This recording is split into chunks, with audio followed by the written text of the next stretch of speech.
Salutations, people.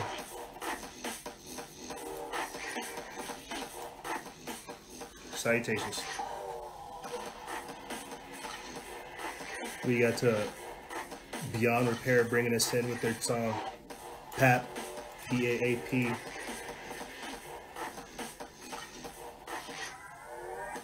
So, I'll be honest with you. We are trying to simulcast over here on our Telegram channel. So, if you guys want to be super cool and do me a major solid, hop over there for me. And I'm not saying everybody has to hop over there on our Telegram. I'm saying just if a couple people could, or maybe at least one or two that is here, hop over there on the Telegram chat for me real quick and see if you can hear us. And the reason why is because we are trying to simulcast. What is her name? Jin Saki? The chick that's like always saying we're going to circle back. She's saying that they need to censor social media. So one of the reasons we are doing this is to diversify the content, man, because you guys deserve it.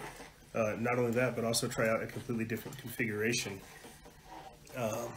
I thoroughly believe that our days on Instagram are numbered, and so what we are doing is trying to come up with, again, a alternative method for delivering the content for you guys.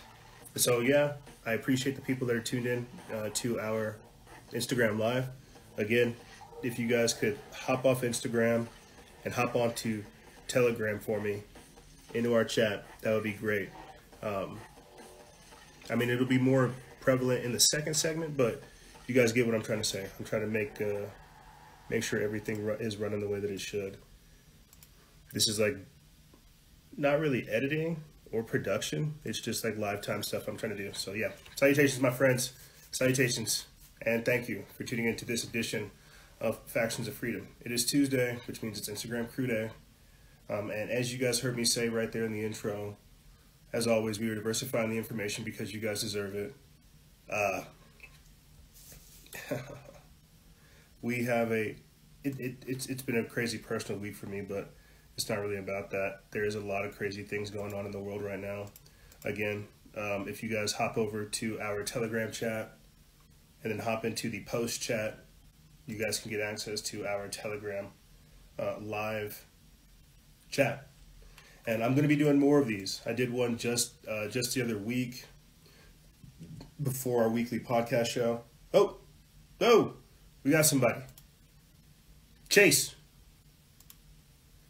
can you hear me? I can hear you. Oh, there we go. Can you guys hear Chase? Thank you. Oh, man, no, thank you, bro. Here, hold on. Let me see if, say something, Chase. Let me see if I can try to get you over here for the folks over here on Instagram. I'm here. Nice. Can you guys hear Chase? Oh, Chase, just give us like a quick little intro, and then we'll work something out later on, bud. Okay, no, you're good. Yeah, you're good. I was just popping in. I was checking out the live stream with the Telegram since I wasn't able to hop on Instagram. So yeah, it's nice having this audio set up here. Heck yeah, bro. Thank you. Well, that was the idea. I don't want to say like Instagram's cumbersome, but it's kind of a lot to have it like straight up on your phone. And I feel like with Telegram, you're able to pop in right quick, say what you have to, and you can still listen to it in audio. Like you can run it in the background too. So I definitely want to get that functionality for folks. For sure. Oh, bro. Yeah. So what is your take on what's going on with the military coup, so-called, overseas right now? Are you talking about with China, with Iran, with what? With the Burmese. You caught me slipping, bro. Educate me. Oh no, that's okay. So today the Biden administration called it a coup officially, and apparently that's going to piss off China in retaliation. I'm not completely caught up on it. Didn't know if you had looked into it too much, but yeah, it's a developing story. I have not on this end, but I trip out on the fact of how quickly we've gone straight into war underneath the Biden administration. It trips me out. Like, Yeah. he's reversing all the stuff. He's sending the troops back. Like, I'm going to get into it later on in the show, how I feel like there's an ideological purity test going on, a loyalty test, where they're basically turning the military into stormtroopers because they don't care whether or not people disagree with the wars or anything anymore. They just want actual soldiers, mercenaries, folks that carry it out. So I hadn't caught on to that, but I think it's, again, crazy how fast we're just like entering into a war footing. I completely agree. Completely agree. All the progress we seem to have made is seem to be retracted right now. Just over the course of a couple weeks, crazy how fast things can change like that. Yeah, dude. Yeah. Well, I feel like, again, that's one of the reasons why we're trying to mix up how we have these kind of conversations, where we have them, and what we do with them, because we have to have like a network where we communicate, exchange information, and at the same time try to deprogram each other, because the propaganda is out there, dude, and it's only going to intensify. Completely agree. Completely agree. Hey, I hate to do this. Somebody just walked in at work. Do you understand? I'm going to be hopping on. I'm going to be hopping back on. So thank you. I appreciate it. Brother, I thank you. Thank you. Be safe. I'll talk to you soon. All right. Thank you. See you. There he goes. There goes Chase. And Lucas has joined us. Lucas, did you want to pop in real quick and then say a quick bit, and then I'll go ahead and get the show started? Oh, hit the blue button on hop back in Telegram, Lucas. Hit the blue button, unmute yourself, and then bing, bang, boom. You should be good.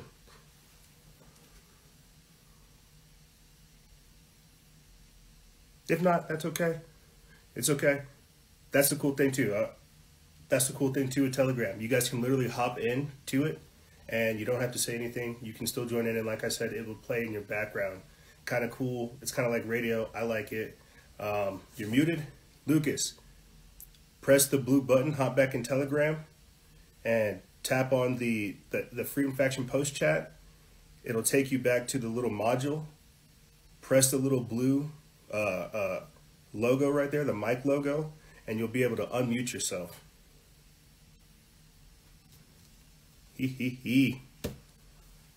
Yeah, we'll probably do this more in the second segment, but I want to go ahead and try to kind of work out the kinks. So if people do want to join our Telegram, you guys can do so.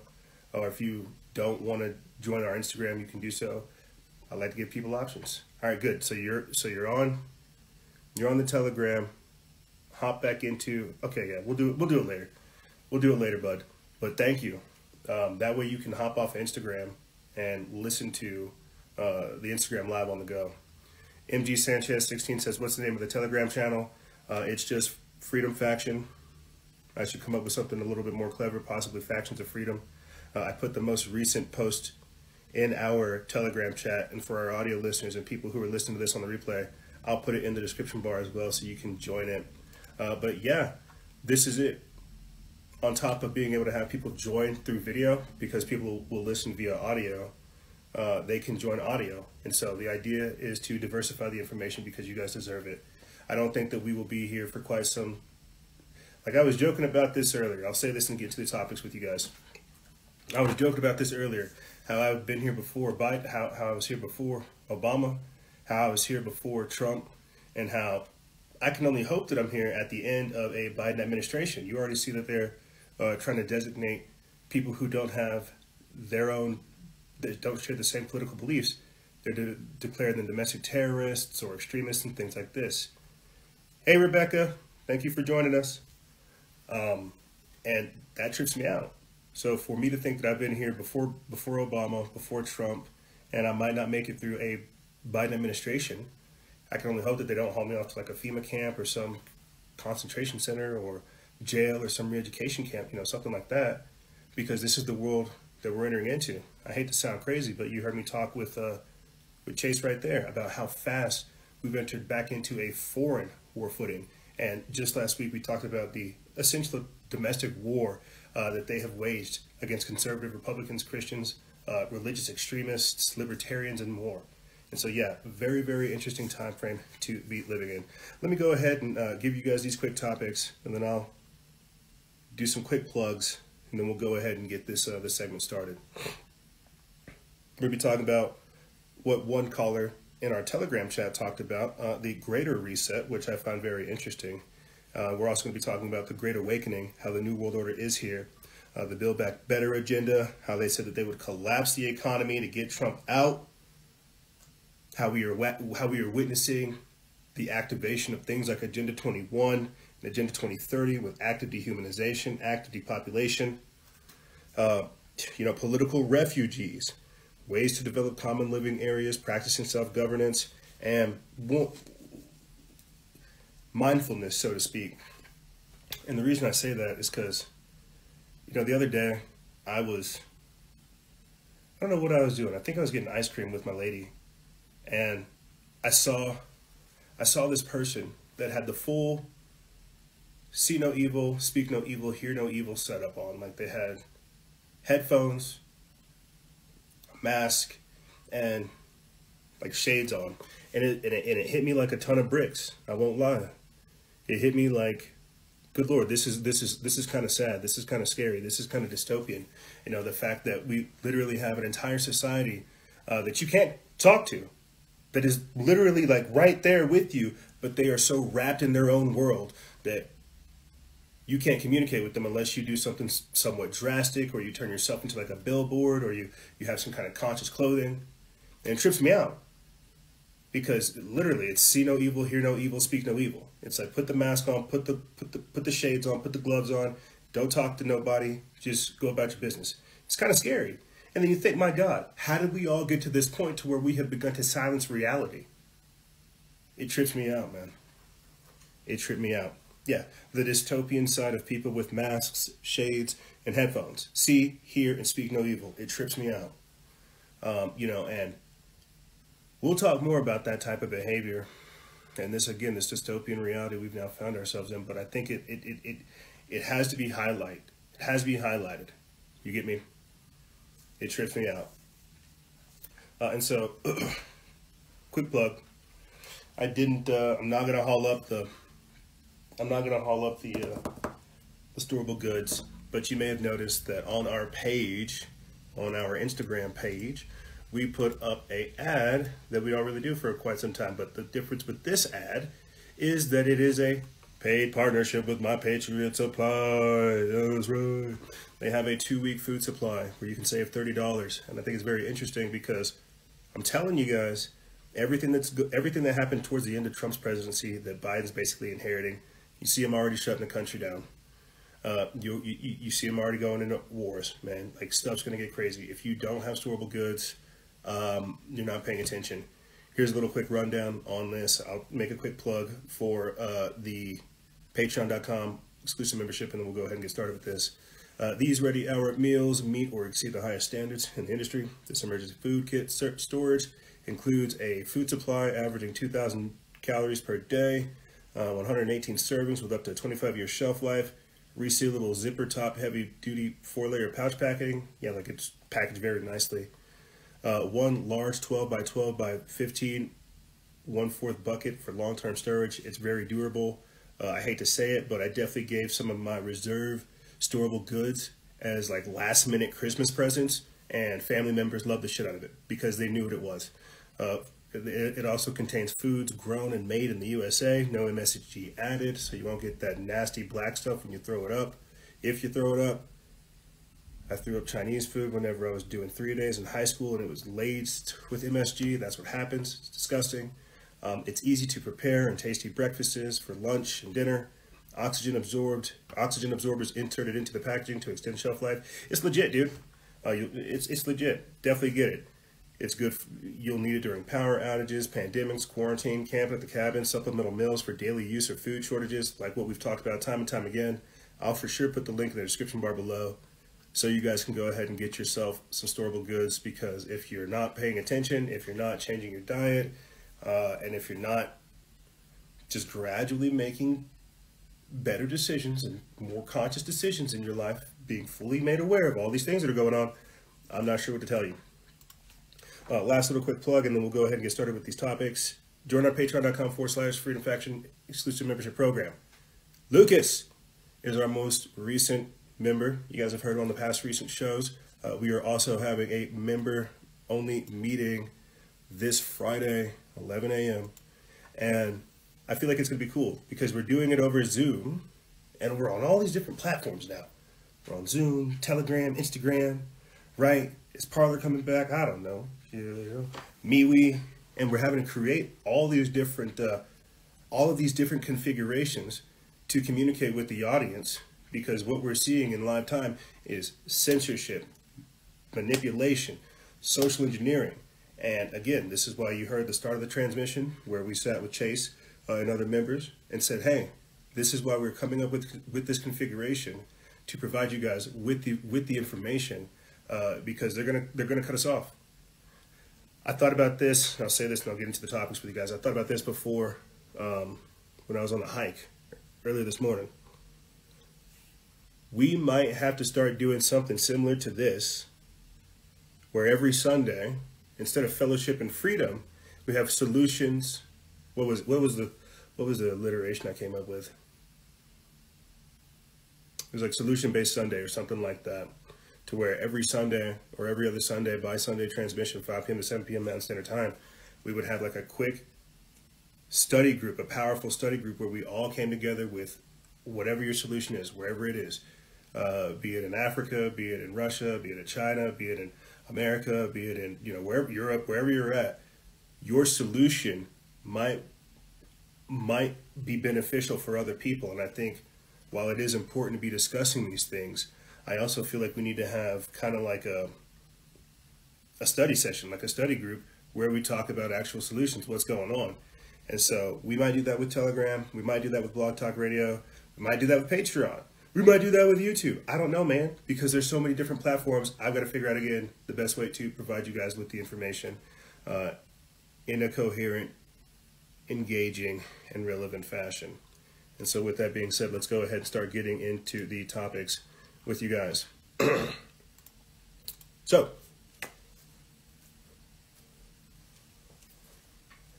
the Greater Reset.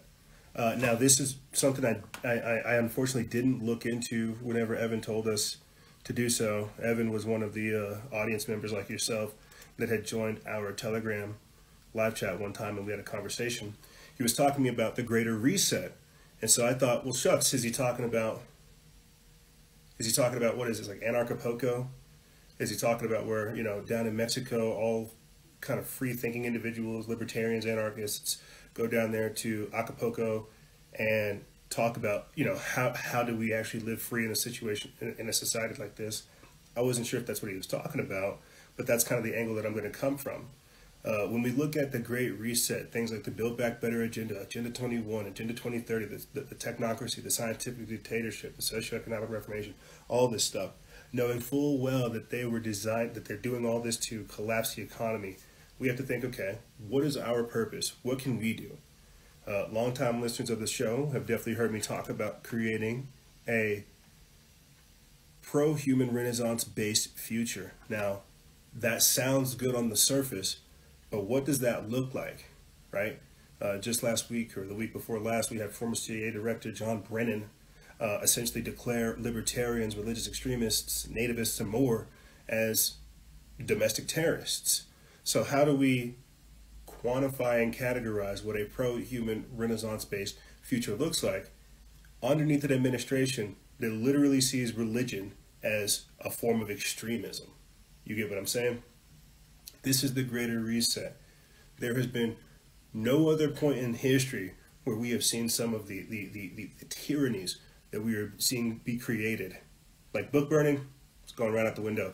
Memory holding, like, dude, things are about to get very, very crazy because we are just giving all of our power and abdicating it to a technotronic system that's designed to rob you of your rights. And so what we have to do, and this ties into what we'll be talking about later on in the transmission, building autonomy, fighting conformity with creativity, creating like a common living area, things like that, practicing good self-governance. What we have to do is, again, realize, what did we create the system for? That's a part of the Great Reset as well. The Great Awakening, the Great Renaissance, the Great Repentance. You see, we have to understand what our role is too in this. This is why you heard me say, I need to start creating a solution-based Sunday where we all come together and we have like a fact-based conversation on what we can do, from having our own farmers markets to creating our own cell phone networks, to creating our own power exchanging systems. I'm not sure. But what needs to happen is we need to roll back some of the dependency that they've forced upon us, you see, because sad truth is the New World Order is here.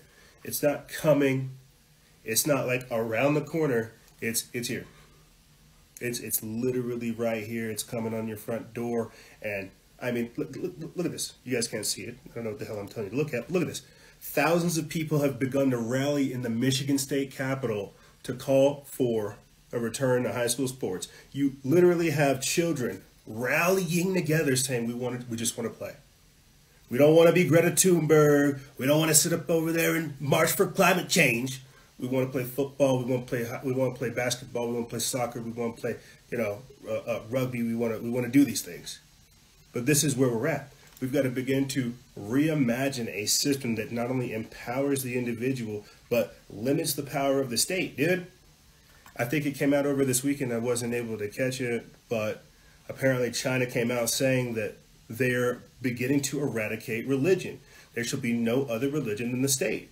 And how many times have I talked about that? Kerry Weather specifically, of the anti-media. We talk about her all the time, how she pointed it out. There is no other dangerous religion. There is no religion dangerous, no religion that is more dangerous than statism, because it will not allow for you to have a religion. But again, what is the greater reset? What is the great reset? What is the great awakening? How do we get back to this point? And I can't help but keep coming back to Solution-Based Sunday, and how we have to have one day where we actually fully assess like all the issues and the things that go on, and then we actually have to start creating like a system or an information-based network that actually talks about solutions. Because just last week, I talked to you guys about the multi-tiered battle that we find ourselves in, right? How we have to fight the tyranny that's coming, but at the same time create a redoubt and a safe space for the people that are still coming, that are still waking up. This is a part of the Great Awakening. This is understanding the threat and trying to create a system that battles not just the immediate situation, the immediate issue, but battles the ideas, battles the principalities, battles the energy. You see, the greater reset, the Great Awakening. When you have Klaus Schwab literally coming out saying that COVID-19 is not the issue, humans are the issue. We're the disease. We're the virus.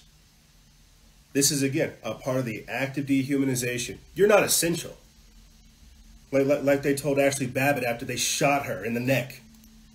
They called that woman non-essential, shot her in the neck, and then besmirched her name, calling her a domestic terrorist. They called her a Q-tard. It's like, my God, dude. This is the disgraceful, degenerate level we've gotten to where not only do we speak ill of the dead, but we just destroy their image. It's like, my word. My word.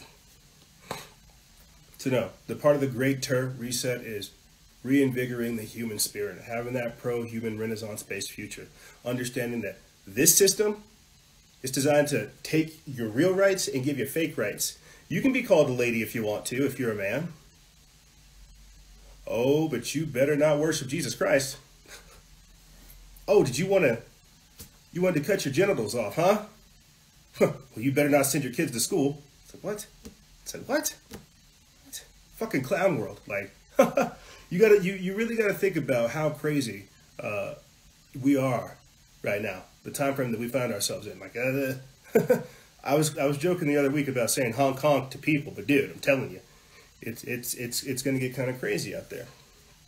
But getting back into reality, quick little news blitz for you. I think a lot of people are very interested to hear about this whole GameStop situation and how they have taken a blow to Wall Street, to the mainstream, to the bankers, and more.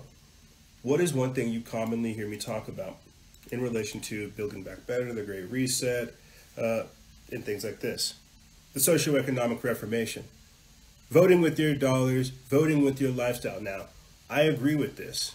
I agree with people organizing, coming together, practicing group economics, taking their hard-earned dollars and their trading to the system, divesting from Wall Street, divesting from the mainstream. But my friends, is that not the theme right now? Is that not what they're trying to do? When I say the socioeconomic reformation, that also means the devaluation of the dollar, the breaking of the pre-existing currency system, right? Trying to figure out a way to get Bitcoin, universal basic income, how to usher in the cashless society and more. This is it. And things like what's happening over here on Wall Street, where they're basically regulating the stock market, that's dangerous. You got to think Trump's whole thing was like, oh man, the economy's looking very well. Joe Biden's coming in here, and I'm telling you, he's going to crash the economy. And the sad part is 30 executive orders in 6 days. That's not the acts of a president. That's the acts of a dictator. You've got to understand where this is leading. I wish I knew more about the economy, stocks, investing and stuff like that to tell you guys to do things. All I can really tell you to do is like be prepared for these type of collapses versus these types of booms and things like that. If I were more knowledgeable on the subject, I would definitely recommend a lot more. But I remember talking about this towards the end of season 10, man, that you have ultra rich families coming together to kind of pool their resources, the Creo Syndicate, to basically buy out all of these other organizations to push out Agenda 21, using corporations to release advanced technology. Stuff is kind of crazy, dude. I know a lot of the stuff I kind of just like go on a quick side tangent on is crazy, but dude, if given the appropriate amount of time, I could explain it with crystal clarity. But again, getting back into the Build Back Better agenda, right? This was the code. Like, this was the code. Build Back Better was basically them announcing that, here's a better way for me to say it. Who's that nighttime host? The one with the silver hair? The old Jewish dude that talks a whole lot of smack? Not Jon Stewart, not Trevor Noah. Stephen Colbert doesn't have white hair yet.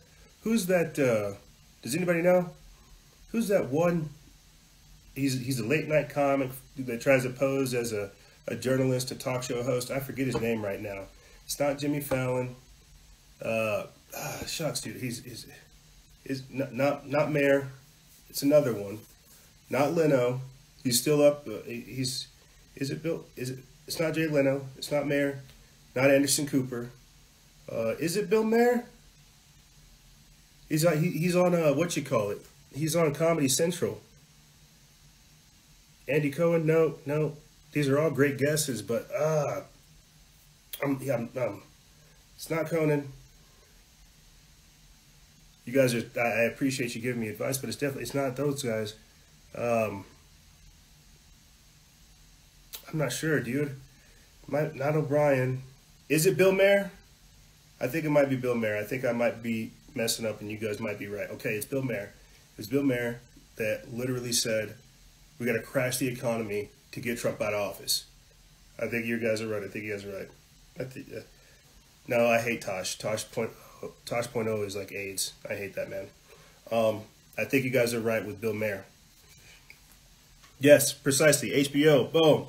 Bill Mayer. Yes. I love the interaction. Yes, it was Bill Mayer that said that they would have to crash the economy to get rid of Trump.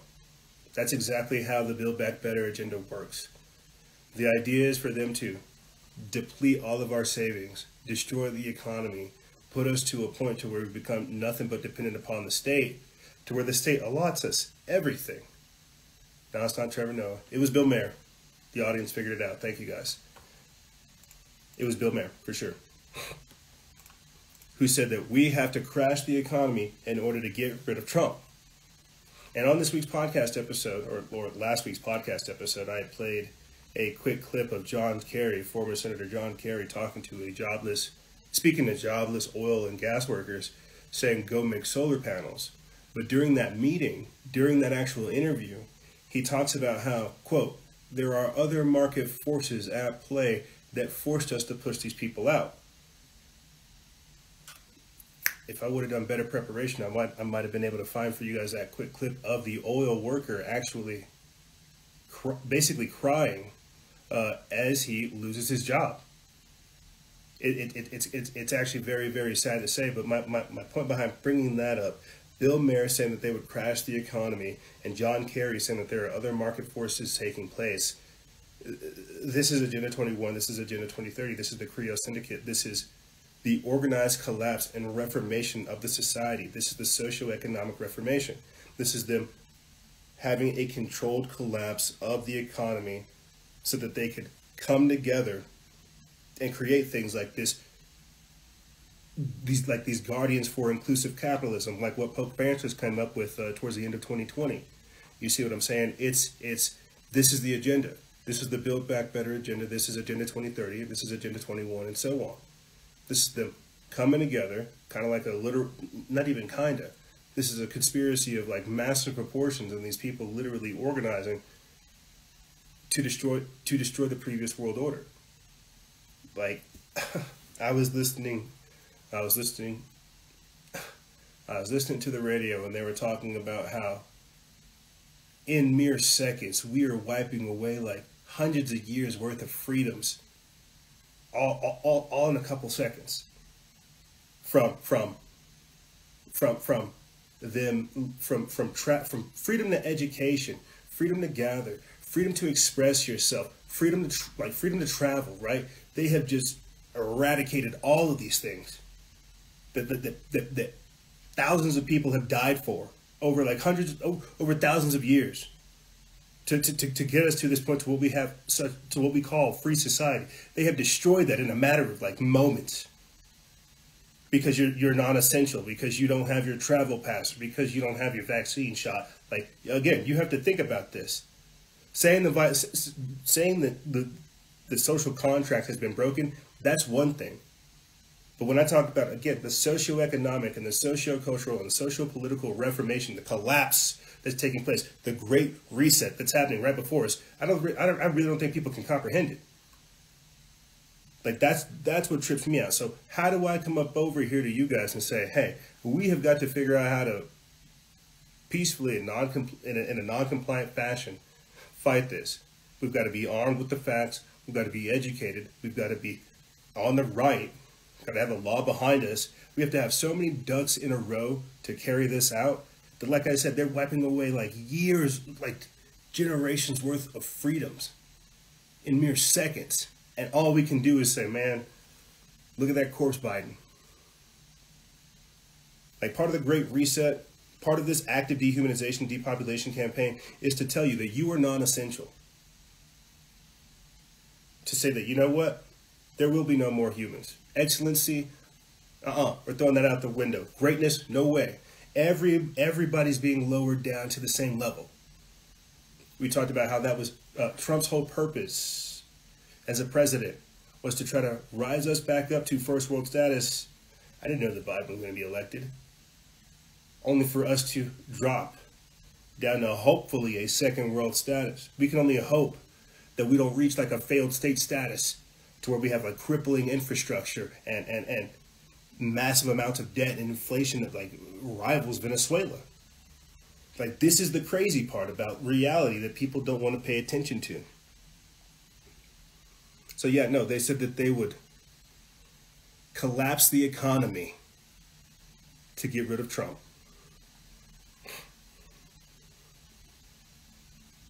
And I would definitely have to agree.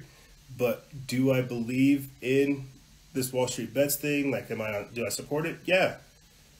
Heck yeah, I'm down for the little man to go ahead and get power, taking it to the system. But you got to think about how we have a system based off of debt and credit that isn't real. And when those chickens come home to roost, when that bubble pops, it's going to be crazy. You know, it is going to be insane. But here, let me let me come back to this real quick, because while we're still talking about the Build Back Better reset, again, the socioeconomic reformation, economic collapse, planned collapse, and so much more. Like, really think about this right here. Boom, we put this up just before coming onto the air with you guys. It comes from Stephen Moore of the Epoch Times. They put this up February 2nd. It says Biden wants to kill 80% of America's energy. While we're talking about oil and gas workers, like, think about this, guys. And I joked just last week about how there were already Biden voter regret memes, and that's only funny for a week until you realize we got like 4 years worth of this. And so it's good to have a laugh, but at the same time, we've got to start figuring out what we're going to do with all these things. How about here? Let me go ahead and get in this article, and we'll continue on talking about Build Back Better and more. He told you that he was going to get rid of he told you he was going to get rid of oil and gas, and that is such a monumental statement that it literally caught us off guard. But here, let's read this and then we'll continue on. It says, when giving speeches and talking to audiences, I have often struck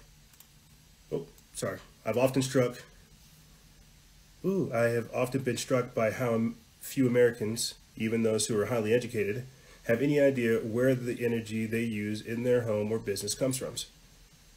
I've asked college students where the electric power is generated, and they shrug, and then they point to the electric socket in the wall. The electric currents just magically come through that plug.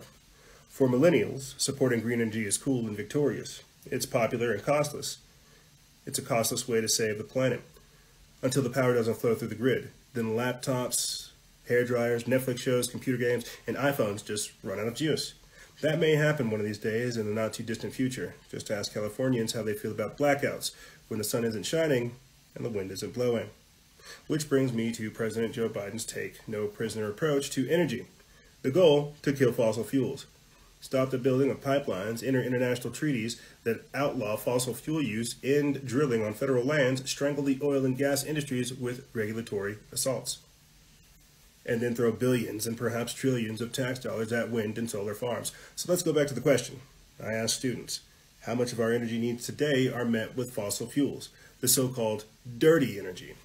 The U.S. Energy Information Administration recently released a chart showing the latest official data on U.S. energy production sources from the Department of Energy. Some 80% of all of our energy comes from oil, gas, and coal. I'll say that one more time, and then I'll continue on reading that. This comes from the Department of Energy. It says some 80% of all of our energy comes from oil, gas, and coal. If you don't think you'll be seeing a lot more of Alexandria Ocasio-Cortez throughout this administration, I don't know what to tell you. Continuing on, it says less than 5% comes from wind and solar. Somehow, Biden is magically going to flip these percentages around in, 5 or 10 years? Even the federal forecasters who support renewable energy think that that is highly unlikely. I'm out here in New Mexico, and we got nothing but desert. But we also have oil and gas. And so just last week, whenever he, by the stroke of a pen, killed millions of jobs, that was felt here. We don't have a booming renewable energy district, or we don't have an industry out here big for that just yet. But dude, I'm telling you, there's going to be a lot of disruption that comes with that. You can't literally switch from oil and gas, 80% of your energy literally coming from like one source, and then hoping that within the next 5 to 10 years that you can magically adapt everything to green and renewable technology. While I understand that that's probably cleaner and safer and things like this, remember what I was talking about earlier about hundreds of thousands of years of worth of freedom being fought for, just being gone in the stroke of a pen? That's kind of how society works and how our economy and how our infrastructure works. We've reached this point from the Industrial Revolution to cars to things like this and more. We gradually and naturally evolved to this point. There were some kind of strange things that happened throughout history, like Nikola Tesla, Thomas Edison, and more that reached us to this point. Electricity and the manipulation thereof, and even science to a degree. But you get what I'm saying. We reached this point through gradual evolution. For us to try to basically shift our entire society in 5 to 10 years, there's going to be a lot of bad things taking place. I mean, like, think about it. This is a good example. Wasn't Detroit like the mecca for like manufacturing cars? And then what happened? Detroit went to crap. No, like, industries left Detroit, and out of nowhere, it just began to depreciate. And so if our entire, this is me just kind of being like facetious, just trying to come up with something real quick, coming up with like a quick metaphor, just something to have a quick comparison. If America is Detroit, what happens whenever nobody else is producing cars here in America, whenever we're no longer dependent upon oil and gas and things like this and so on? If he kills 80% of our energy, we're going to have to be forced to begin rationing energy, right? We talked about this just last year with California and how they began to ration energy because of the brownouts and things like that. Now the California Power, Gas, and Electric, how they got their lawsuit, things like this. That's California. That's because of a fire. Could you imagine an entire nation beginning to have to ration energy? But we're building back better. To pre-pandemic status. It's like, this is that bullshit. Biden over here is literally about to gut, destroy, and sell out the country, all in the name of social justice virtue signal, and we can never go back to never go back. Like, precisely, Melly Starshine says gas prices will go up. It'll literally get to a point to where you're only able to have a car if you're a rich person. Like, whatever, like, I'll say this and get back into the article and try to get back into these topics with you guys. A couple of years ago, whenever I first stumbled upon Agenda 21, Agenda 2030, you know, Codex Alimentarius, Rex 84, and all this stuff, I made like a quick, small 4 or 5 piece documentary called Building the Matrix. And in Building the Matrix, I was tripping out reading how these sons of guns want to move you out of your land into the city to where they can rob you of your rights. They want to criminalize cheeseburgers, babes in bikinis, fast cars, and all kinds of cool stuff. And I was like, man, that's crazy. You want to try to chastise cheeseburgers? You want to try to chastise like America? I love steaks. And now you have the vegan movement. You know, now you have feminists that say that's toxic masculinity. You know, and now you have Biden wanting to kill 80% of America's energy. Let me get back into this. It says, even if Biden were able to quadruple American production of green energy over the next decade, a huge undertaking, we will be meeting about 25% of our power needs. Where will we get the other 75% of electric power and transportation fuels? Battery-operated vehicles such as Teslas and Chevy Volts need electric power to recharge those massive batteries. As we produce less oil and gas domestically, 2 bad things will happen. First, gas prices will go rising up rapidly, like you guys pointed out, perhaps to even $4 a gallon.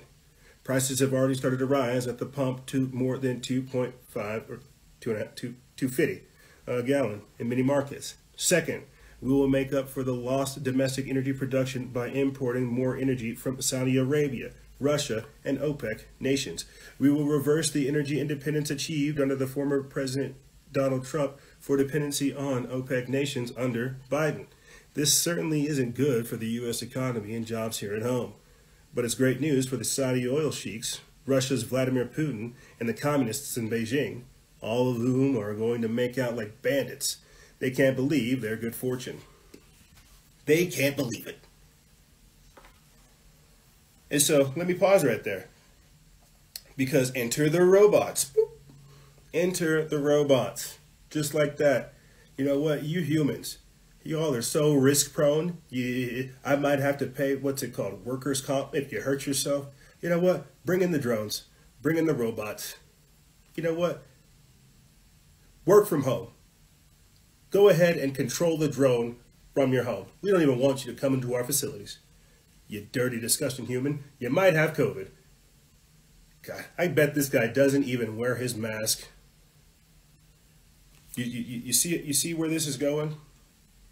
You see how they virtue signal clean energy like it's the most marvelous thing. And you got to think about it. I guess I grew up in the 90s. I'm a 90s baby. So, you know, they said that America worships God, guns, oil, and drugs. And so whenever we got rid of guns and oil, where do you think that leaves us? Nothing but drugs. Nothing but drugs. And I know that's a play on words, but that's me saying, like, everybody understands that America is oil. What is Texas? What is Colorado? What is New Mexico, right? This is what we do. You get rid of that. We're not energy independent. We're not even like a leader in that. We might like nickel. We might like Elon Musk's Teslas. That's cute. We might like Priuses, but that's not how the world works. Or at least that's not how America works. But again, you've got to think about it. The collapse. This is why you've got, again, John Kerry saying that you need to just go ahead and start switching to oil. This is, again, a part of the technocratic consolidation of power. This is them literally moving from the old world order into the new world order by leaps and bounds, really. And I think that's why it's got so many people shook. Like, again, just last week we talked about how Biden said that he was going to replace the entire government fleet of 650,000 cars and trucks with electric vehicles. Like this is some light switch economy. Like, we could just do that, bro. It's like we are in for such a very, very interesting time. I had played the clip on the podcast just last week as well of Hanson Robotics coming up with a mass rollout for healthcare workers, for teachers, for things like this. And for people who don't know, Hanson Robotics is the people who created the Sophia robot, who recently was given rights, I think in 2018 by Saudi Arabia. Actually, before women actually got the right to vote, they gave Sophia, a robot, the right. It's actually very, very sick. But this is, again, what I mean by the dehumanization, by the active depopulation that's going on. You're not essential, but we need to hurry up and begin to roll those robots out. You see how that works? Like, here, let me, to touch back up on this article, they were mentioning transportation and things like this. And I had talked about how in our Building the Matrix documentary a couple of years ago, we had mentioned how they want to criminalize fast cars, bikinis, babes, burgers, all that good stuff. It'll get to a point to where it costs too much to own a car. That's why they're pushing for public transportation. That's why they're pushing for the elimination of private property and so much more. I didn't get around to catching it, but Klaus Schwab actually said that is a part of the Great Reset, that is a part of the Build Back Better agenda, COVID-19, the Great Reset, right? That they want you to own nothing and they want you to love it. That is the ultimate communist goal, to say that, you know what, look at you. You are not allowed to own anything. You're not allowed to have property. You're not allowed to have privacy. You're not allowed to have family. You're not allowed to have any of these things. Because again, we talked about it just last year. If a gun and a sword and a bow and arrow and a mace and an axe and things like this, a weapon represents self-determination, what does a car represent? What does private property represent? You see how they're already getting rid of privacy. But here, let me kind of shift gears a little bit with you guys. Let me kind of shift gears, talking about something a little bit different. It's more or less in the vein of the Great Awakening, the greater reset that's taking place. I had talked about it towards the end of the podcast episode last week. Text it right here. Texas representative introduces a bill that would let residents vote on seceding from the U.S. This is an article by Cassandra Fairbanks. I put this up January 26th over there on the Gateway Pundit. And before I get into this, I'm literally just going to talk to you guys about secession. Like, this is where we're at. And I don't mean like full-blown Civil War secession. I think secession is the peaceful way to kind of navigate a lot of this type of stuff.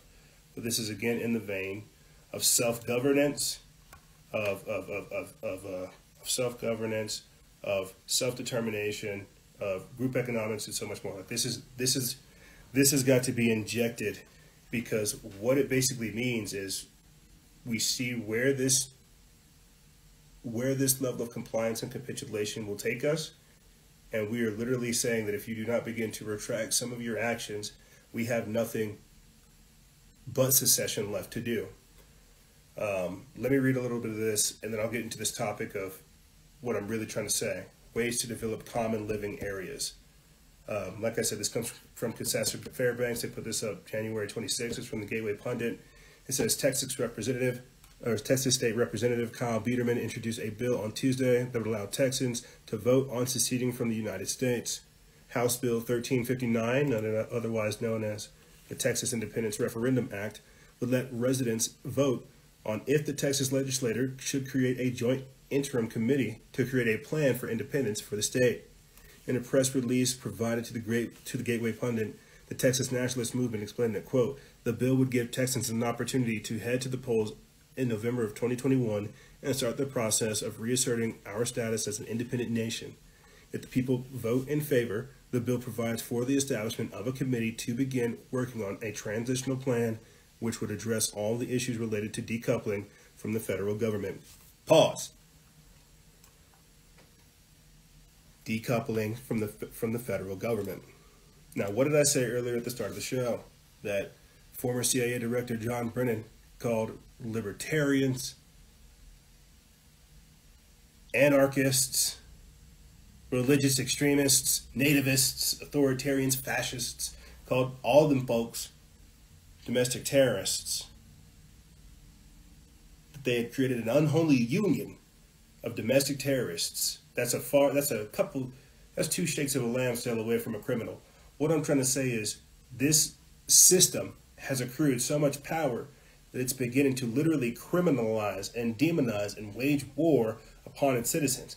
And so, free-thinking individuals who have common sense know where this is going, and they're beginning that process of Brexit, of Texit, of, again, decoupling from the federal government. Now, the topic right here is ways to develop common living areas.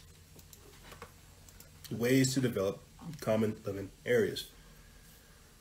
Just last week on the podcast episode, I told you good people that going forward, we have got to begin to realize that it's no longer the left and the right, that it is truly the system against the people. Like, whether you're Antifa, whether you're Black Lives Matter, whether you're Proud Boys or Boogaloo or whatever comes by any means necessary, it don't matter what kind of flag you fly. Like former CIA Director John Brennan said, you're a terrorist. You're an extremist. We're coming after you. They're the true enemy. Sorry, it has always been the left and the right against the state, right? But because people want to have petty motherfucking divisive law, like lines and shit, that's how they get you. They categorize you. They say, oh, look, you see how this group doesn't like that group? You shouldn't like these guys because they act that way. Why the hell are you telling me how to think in the first place? Fuck out of here. But see, this is the problem. We don't think like that. We don't think, okay, how can these people be an asset? How can these people cover this battle over here? How can these people keep these people in check over here? We think, well, I gotta attend to just my box and that's it. The question is this: ways to develop common living areas. Like last year, it tripped me out, kind of having a thought of martial law, Sharia law, Noahide laws, and stuff like that. But if we move forward with this like secession theory, this breakaway civilization, this compartmentalization of society, and so much more, the socio-cultural reformation and everything else, I'm telling you that it'll get to a point to where they have like sanctuary states or sanctuary cities or constitutionally oriented communities and things like this, and Sharia, what's it called? What's it called? Where you have like no-go zones, to where people have like no-go zones and things like this. But again, these are all forms of practicing self-governance. You want a better example? You saw a little bit of it just last year. Jazz Chop, what Antifa did. If you don't think, again, that they're going to begin to occupy certain spaces to do this, to hold down their levels, to hold down their area, you're not paying attention. But the question is, how do you develop common living areas? I don't know, man. This is what you really got to think about. Some of the cities are beginning to collapse in front of your eyes. We're still wondering whether or not Flint has clean water. A couple presidencies later, is like, hey, Whitmer, hey, Gretchen Whitmer of Michigan, stop patrolling your street, you stop policing your citizens and give the kids of Flint, Michigan some clean fucking water. Let the kids play. What the hell are you doing? It's just, we already have like a failing infrastructure happening. We have we have a migration from both coasts into greater America because of all these politics, because of all the things that are taking place. You've got California somewhat collapsing. You've got New York somewhat collapsing, massive amounts of death. Where are these people moving to? Where are they moving to? They're moving to places where they don't have to abide by that nonsense. But see, this is why you, again, got to be aware of the political aspect, because these people bring their culture with them. And I'm not trying to be disrespectful. I'm trying to say, while they left something, this is the only thing that they know.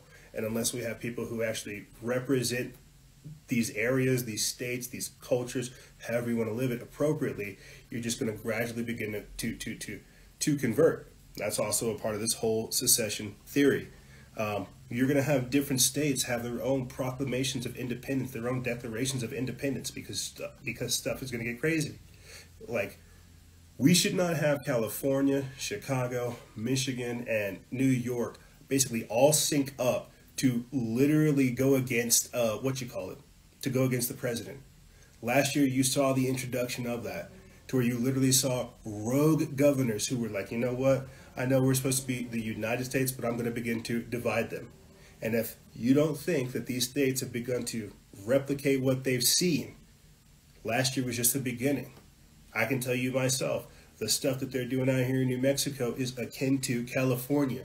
Our governor is something else, and she's trying to follow in the steps of Newsom. But don't you worry, my friends. There are people fighting to get her deposed. And so this is where we've got to move forward to. We've got to actually have this conversation of how to develop common living areas. I kind of let it slip that, I'm privy to some conversations and bug out plans, which include X amount of acres, to where if this ever does happen, we migrate there. But this is also, everything I'm talking about is self-governance. That's why the best thing I can do is talk to you about CHOP, that stuff that happened there, the Capitol Hill Autonomous Zone, or the Capitol Hill occupied protest. You see, that's what it is. And they really couldn't say anything about it because, not only because they greenlighted it, but because they wanted to use it for future things. I mean, just before coming onto the air, I was reading, I think from Signs of the Time, how Antifa has begun to occupy a hotel, occupying like a hotel and saying that they need rooms for the homeless. And so it trips me out, because you're already seeing this real insurrection, this real separate secession theory in live time, but they're keeping it under wraps right here. Antifa activists occupy hotel in Washington state capitol demanding shelter for homeless. Oh, that's very noble of them. If it were true, because they're homeless. But yeah, an activist group calling itself OLY Housing Now is claiming to have occupied 17 rooms of a Red Lion hotel on Capitol Way in downtown Olympia, Washington, according to a news release issued by the group. At 11 a.m., police received multiple calls to 911 from hotel employees who said that individuals entered the lobby armed with knives, axes, and batons. One employee was allegedly assaulted when they attempted to close the doors, according to an Olympia Police Department spokesperson. Got to be gender neutral here. According to the Olympian, approximately 35 people are protesting inside and outside the hotel.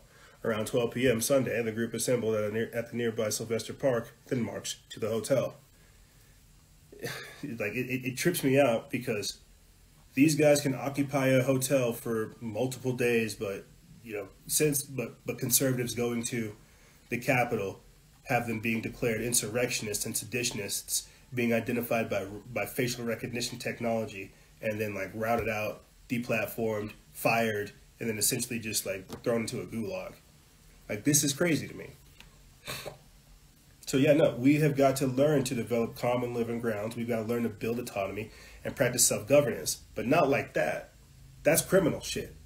What that's going to lead to is crimes. What that's going to lead to is more destabilization.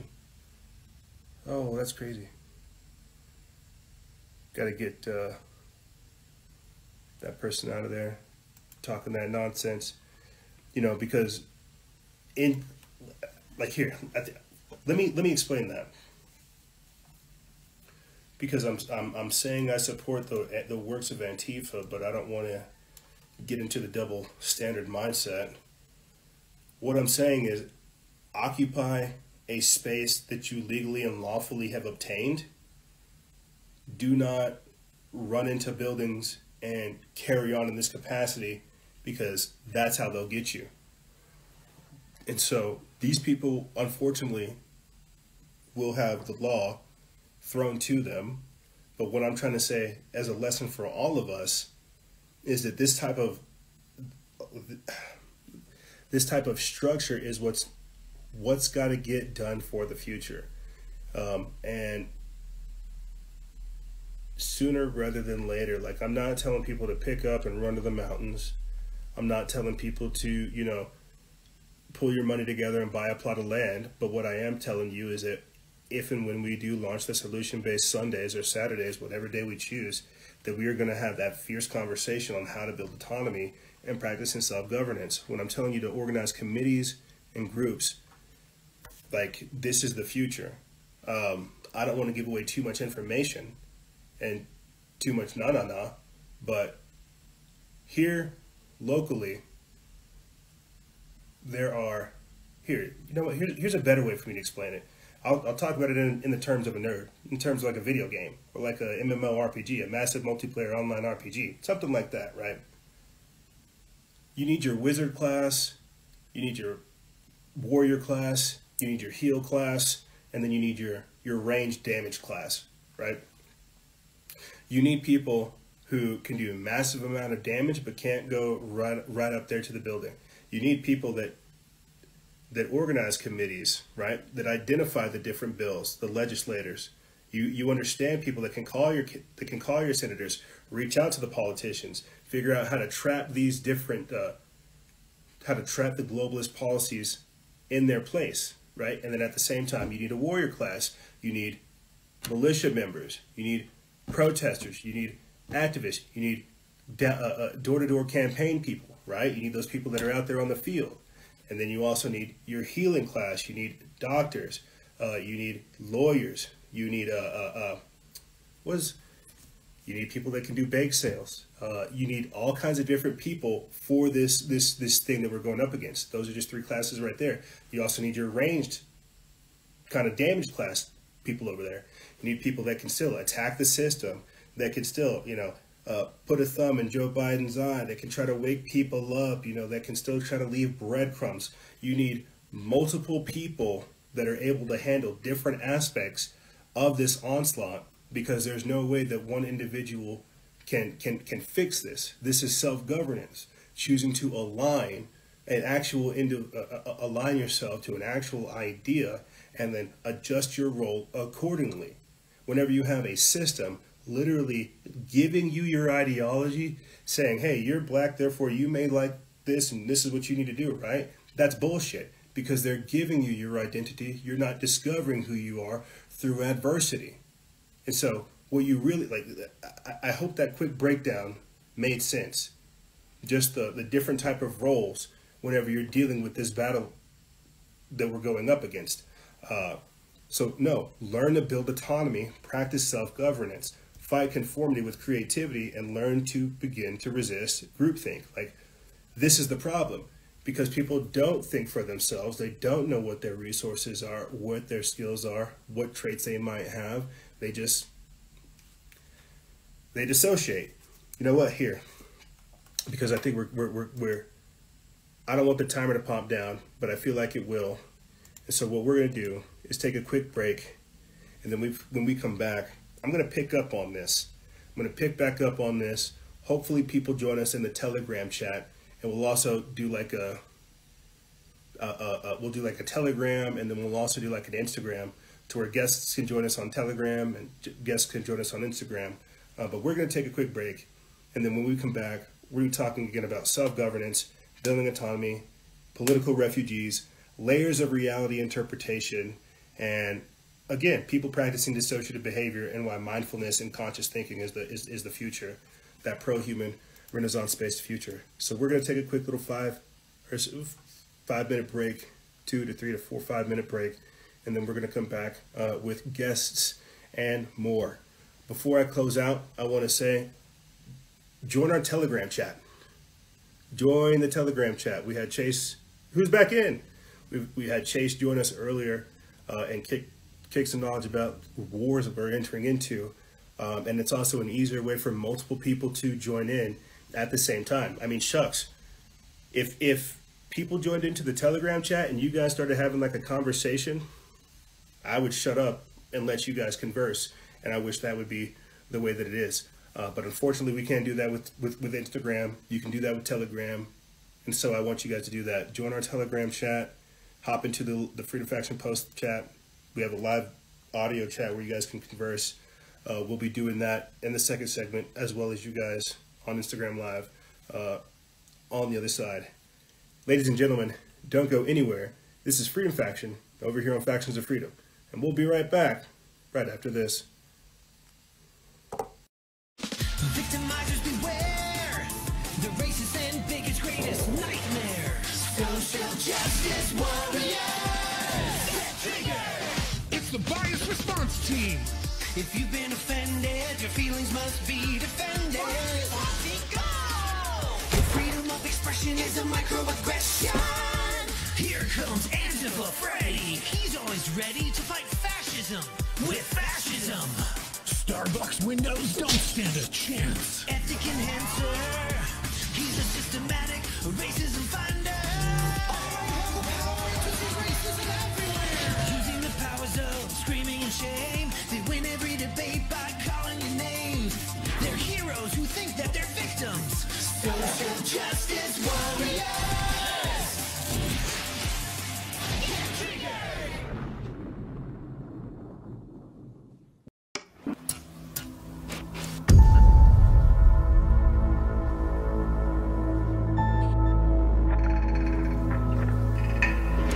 Understand what's going on around you. You are in a state of war, and you have precious little time to save yourself.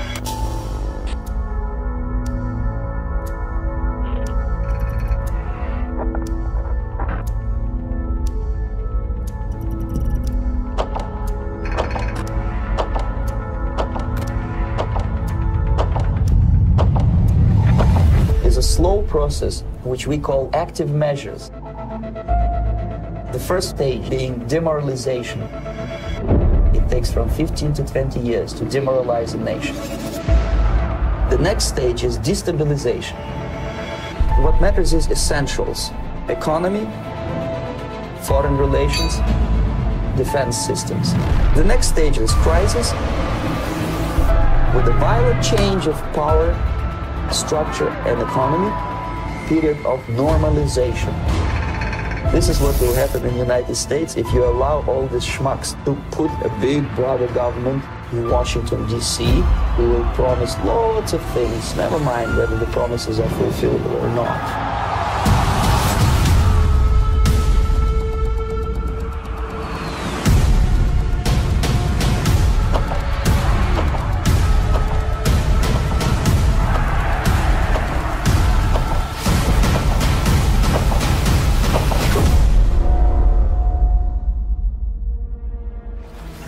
The time bomb is ticking, but every second the disaster is coming closer and closer.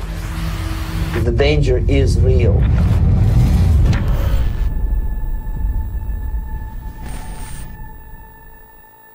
In a world where secret powers are at play, where nothing is as it seems, one brand of clothing gives crusaders of truth a voice. One brand in the fight against terror, deceit, and destruction. We are not merchants of fear. We are not a parody of free thinkers. It was almost like they ignored it because they wanted it to happen.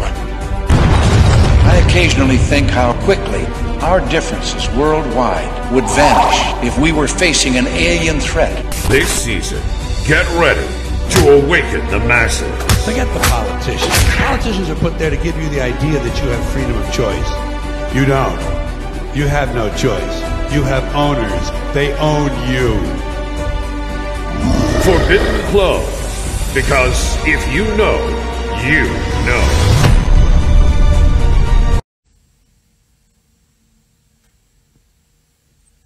We are live in 3, 2, 1.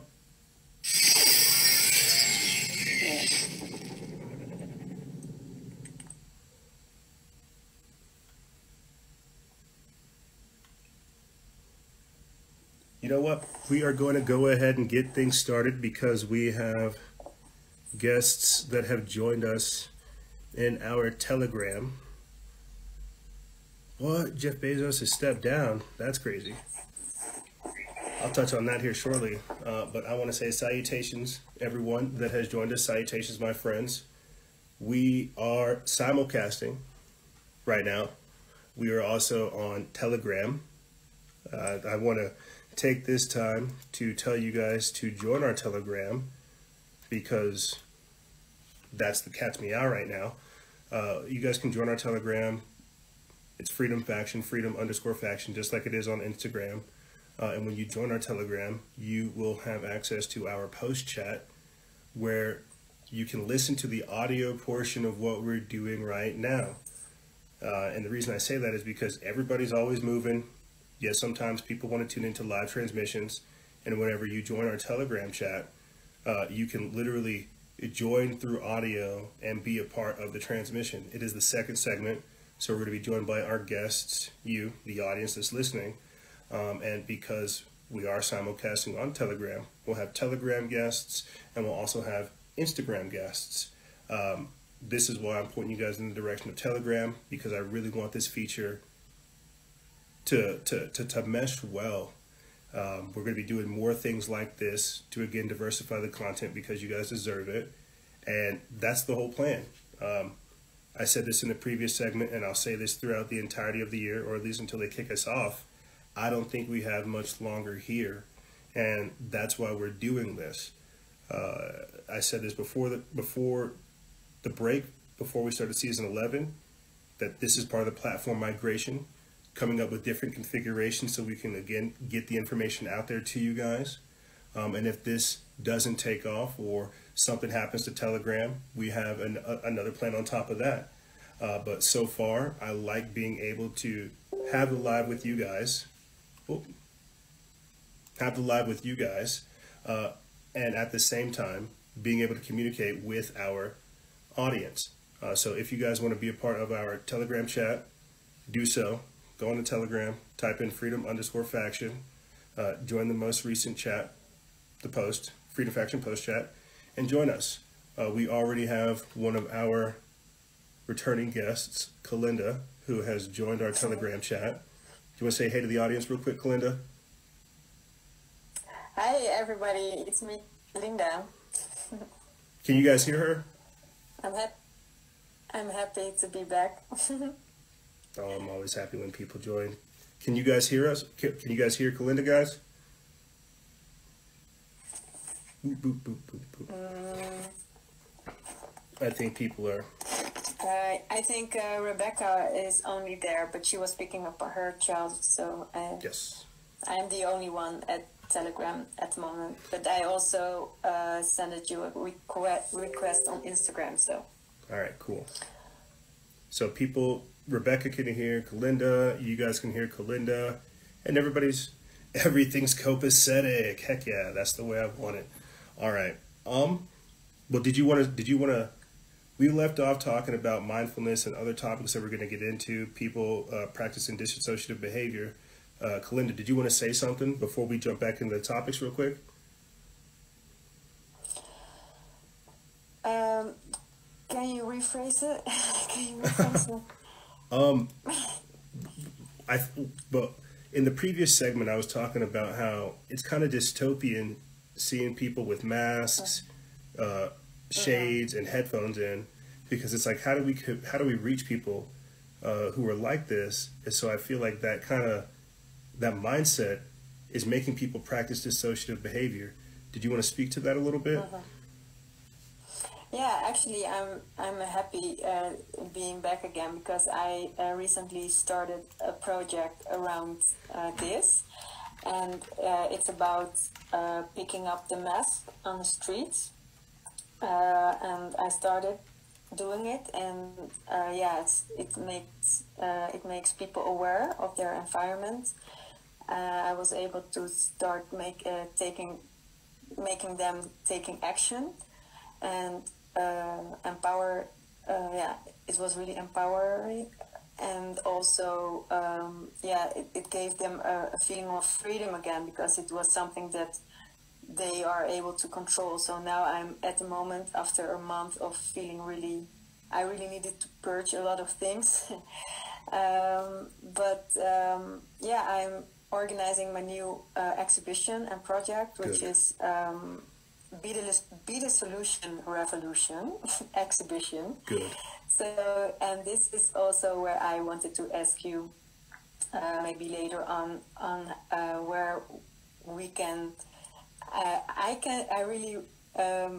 need your help, because the only thing that I need at this moment is I need pictures of masks that people find on the street. Just simple, a mask on the street, because in this way I am reversing the symbolism that they are using against us to suppress us and dehumanize us, etc. And and by making this big and also global, I want the government also, and especially the people, because fascism is not something that fascists are creating, but it's the people who are complying are creating the fascism that we don't want. So in this way, I am reversing the symbolism. So yeah. No, I like it. And there are different artists. Yeah, there are different. Thank you. So there are already different artists who are making an art piece of it. So I want, the face masks on the streets. I want to make it visual, the mass of it. The amount of masks, and that when you see one mask, you think, okay, it's only one mask. But if we can make it like a lot of masks, then we can see one problem. And it's also, if we are not able to stand up against this face mask, we will not be able to stand up later on, so this is, I found a way for people to stand up, take action, take care of their environment, and also pick up your fucking trash, because we need to reparent ourselves, our inner child. Like, if we cannot even handle this problem, like picking up the trash that we are creating, we will never be able to find a solution for anything else in the world. So I found out start with one simple thing that we all can agree on. Like, it doesn't matter if you believe in the virus or not. It doesn't matter if you want to get vaccinated or something else. But this is what I found, something that can unite us, in the short term. Well, let me speak on that real quick, because I definitely feel like you're onto something. And people what I'm hearing you say makes me think of like social challenges. People don't see how, to a degree, it's not the government like enforcing like the mask mandates and all this other stuff. It's your fellow citizens. It's these corporations. It's the small businesses. It's the culture of compliance that's got us to this point. And so when we think of like a culture of revolution or a culture of resistance, we think of like guns out there in the streets, Molotov cocktails, burning buildings down, and that's Antifa. That's not what we do. What you're doing is the way that we should be going about this. A gradual, natural rejection to what they're putting, and using what they're doing as the actual symbol of rebellion, because you're saying, hey, look at these toxic masks. Not only are they being littered around the entire world, but look at how we treat these things. You're taking their symbol and throwing it back in their face, and I feel like that's definitely what we need to start doing more of. Yeah. No, I definitely agree. No, we will see. That's the type of stuff that I'm looking for solution-based Sunday. So definitely keep that in mind. What I'm going to do is jump back into these topics, and then whenever we open up the lines to get more people in, we'll have you pop back in. Great. Then I can share it with others, because I just need people to make the pictures, grab the mask and decompose them. So and at the end, a lot of artists like fashion designers are able. I will wash them, and they will make fashion. So we can. I want to show also the children that face masks are not normal, but I want to show the children, because my gallery, it's a playground for adults, right? And I made a picture of the masks in a toy, like a sandbox, the blue one, and we really have to ask ourselves, what is it that you don't want your children to play with in the playground? If you make children let them play with face masks, you don't want that, because it's against their nature, right? And also now it's masks, but later on there will be injections. If you see the V word, the solution they want. So you really have to see their solution compared or inside a playground, I'm just going to interject real quick. I held it up to the Instagram live audience. This is a study from Research Square. It says, this is just to your point, masks harm kids. 68% of parents report alarming psychological and physical problems in first of its kind study. And this is the study that I'm hanging up here to you guys. This is it comes out of Germany. They're literally doing like a countrywide study on how masks adversely affect people, and so it's good that you're using the mask as a vehicle to communicate with people, because deep down, and this is kind of what leads me into what I'm going to be talking about here with the audience here shortly, deep down people know that COVID's a hoax, that they know they're being shammed, like they don't want to wear the masks anymore, they're over it, it's a joke, like they don't, but they don't know where to go from there. And so what you're doing is integrating that social, cultural, and creative aspect into rebellion.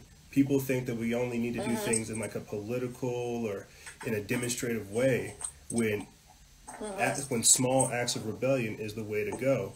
And so I gotta jump back into these topics, Kalinda, but I'll definitely tap on you here in a second, okay? Okay, great. What's up, bro? Oh, what's going on, Lucas? Now I can talk. Did you figured it out? Yeah, man. Good. Here. The blue button. Yes. Yeah. Give me 2 seconds. Let me tell the audience the questions real quick, and then I'll get your opinion on stuff. All right. All right, man. Okay. All right. So. Can you guys mute yourself real quick? This feedback is crazy. Oh man, sorry guys. We are doing live editing and live production at the same time. We're all in this together.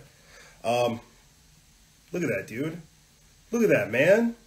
Look at this. We have figured. I feel like that is so cool. We have like people over here in the chat. We got people over here like in the live chat. Like that's super cool. I know nobody thinks it's anything, but I think it's like a massive level up and a flex for us as an operation. So let me fly through some of these topics.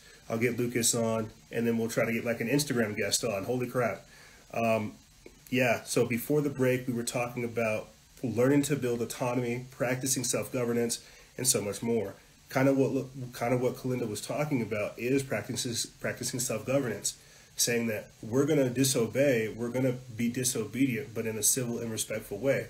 We're not going to burn buildings. We're not going to destroy windows. We're just going to have small art galleries where there aren't masks, and where we're going to highlight the effects of masks, the adverse effects, both socially, culturally, and biologically. And I feel like that's self-governance. That's a form of rebellion.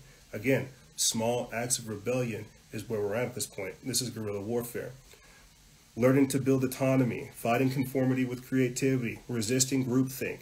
I had wanted to get into political refugees when I was breaking down the secession movement and how this socio-cultural revolution that's taking place is going to create that.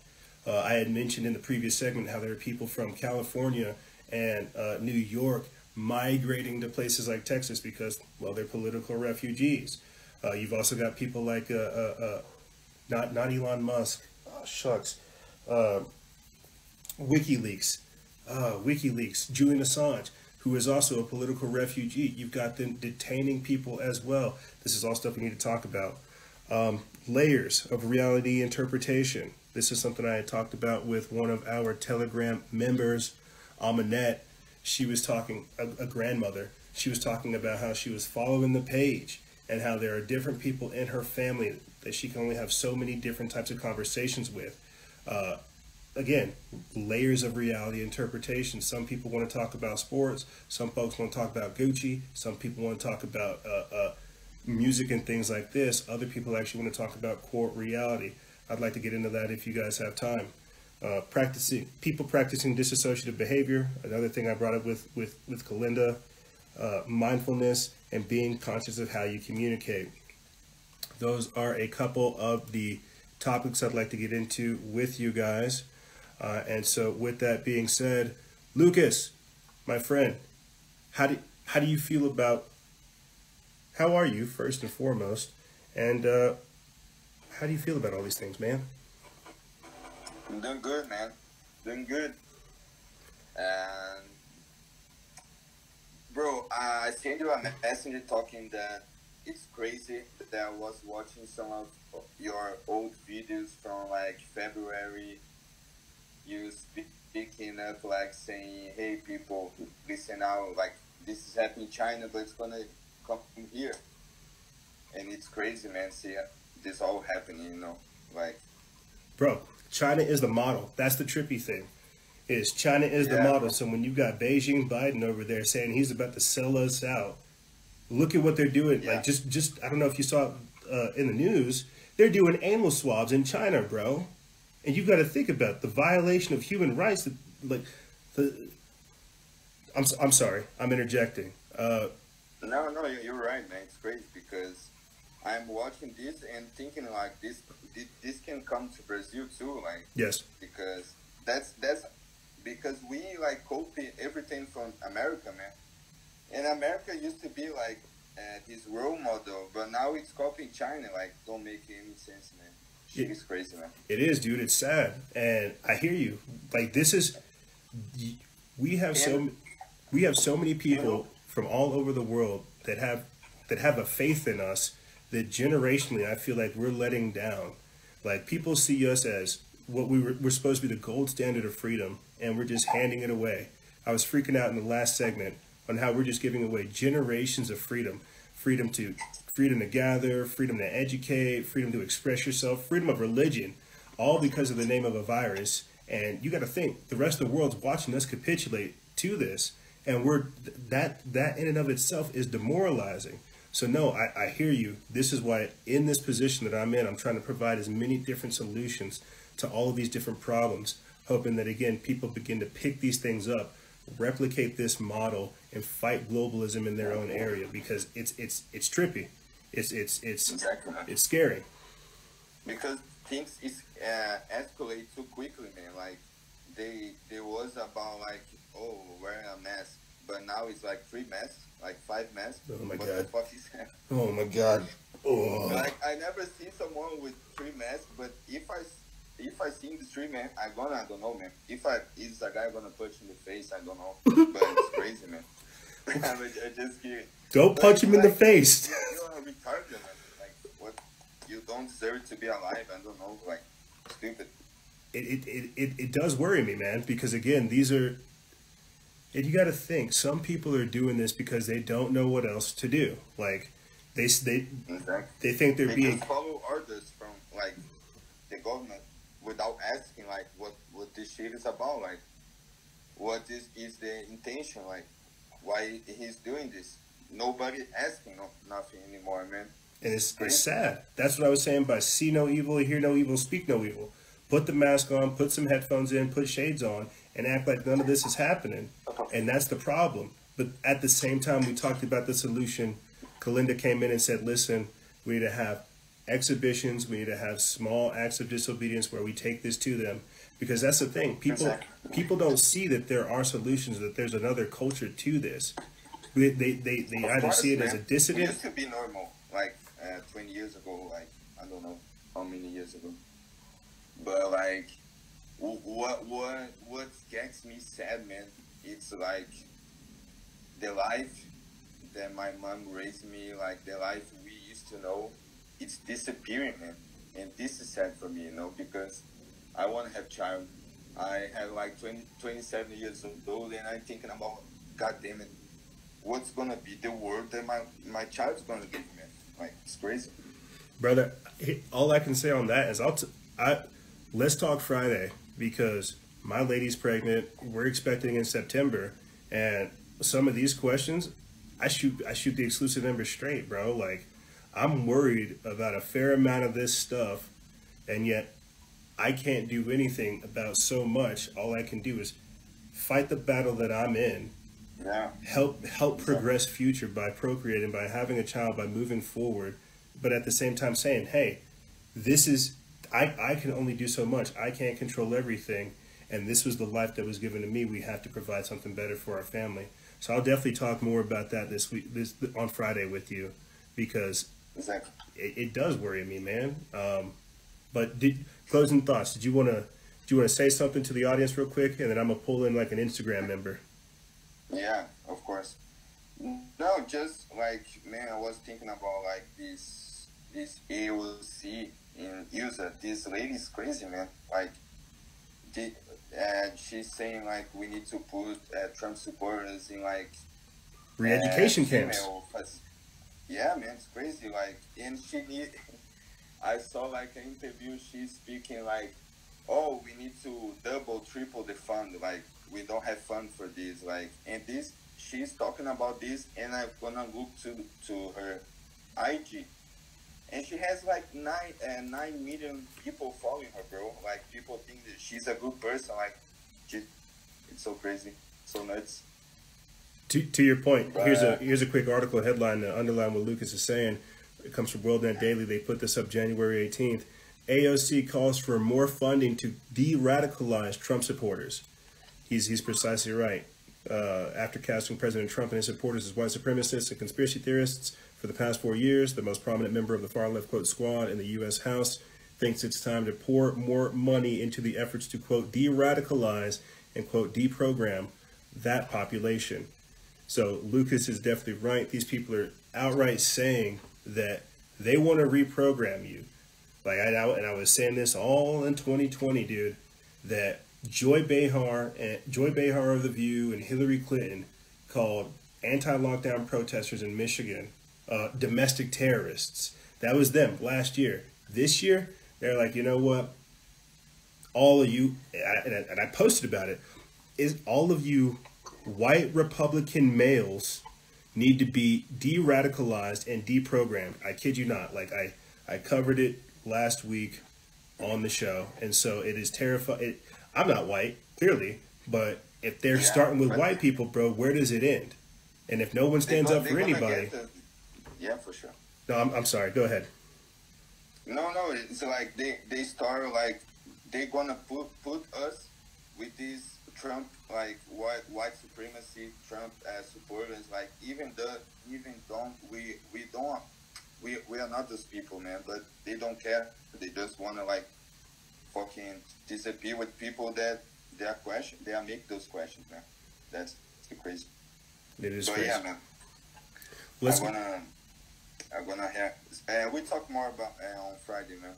Sounds like a plan. I'm gonna go ahead and get an Instagram member on. Talk to you, brother. Always good talking with you, bro. Be safe. Yeah, me, you too. Look at that, guys. How cool is that? Look at that. So we've already had 2 guests on our Telegram. We actually have Simi, who's in our Telegram chat as well. I'm definitely tempted to say hello. Oh, Rebecca's also ready, but I also want to get somebody on from Instagram. I'm so super excited with Telegram talking that I am neglecting our Instagram audience, our viewer-based audience. If you guys want to go ahead and join us to talk about some of the topics you've heard us talk about here, or you want to interject something into the conversation, please do so. Join via our Instagram, and we will get to chat. If not, we'll go ahead and get some of these people over here on Telegram on. Only Holy asks, what is Telegram? What's the Telegram? It's Freedom Faction, Freedom_Faction. And you can see that we have a post chat attached to it. And that's what you hear. You hear our members on our Telegram chat joining us. And boy, are they informed. Boy, are they powerful. And boy, are we turning into something awesome.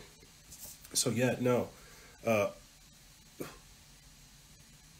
What Lucas is saying is true.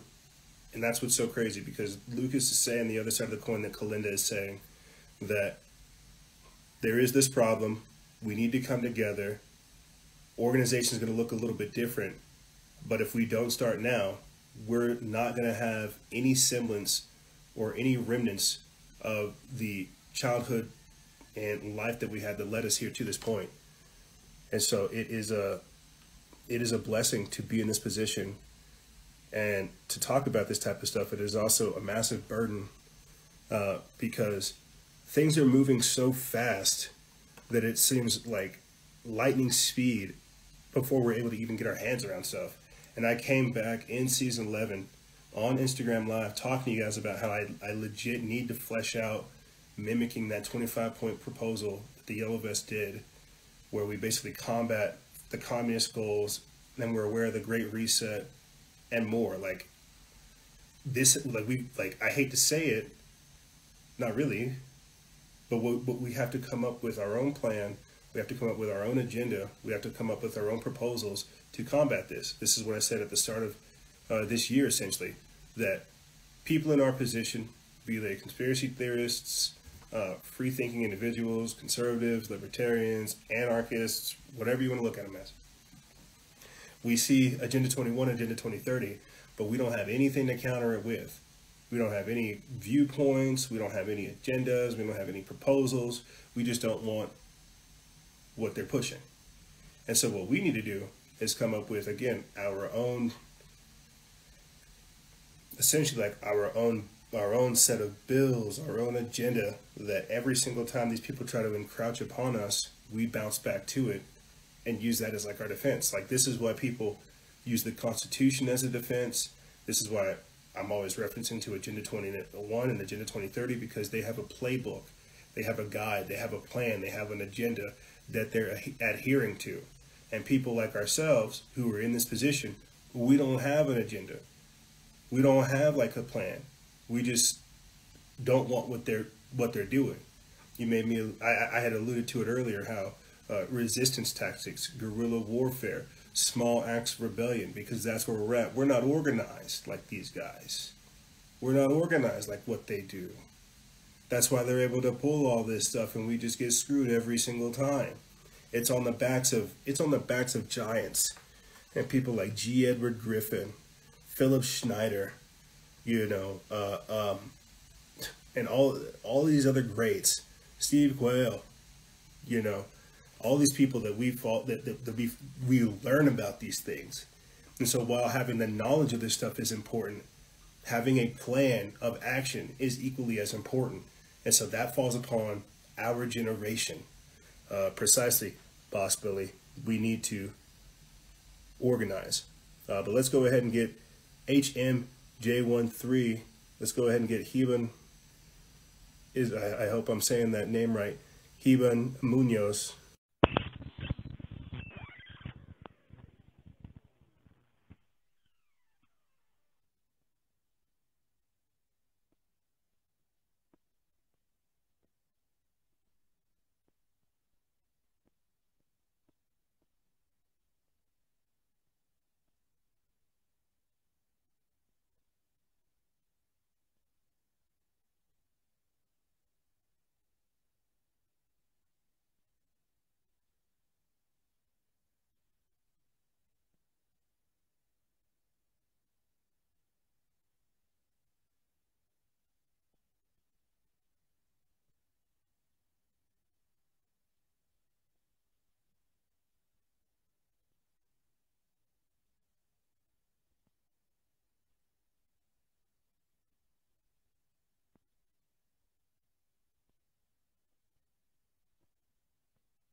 Oh, that's why. I can tell you guys that's why. Sorry.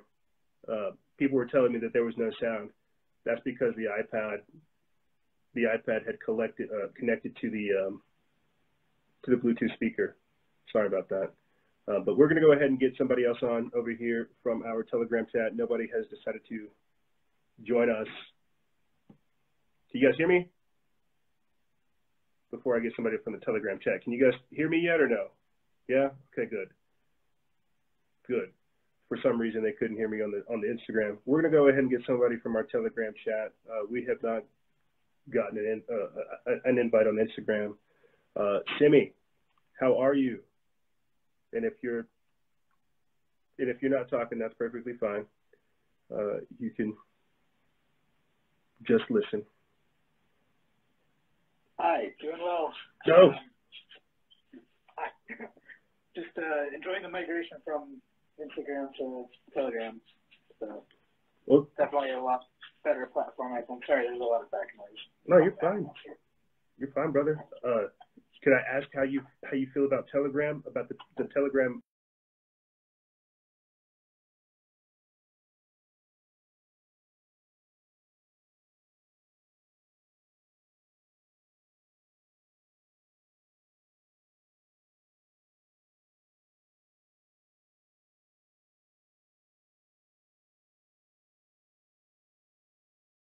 I love it.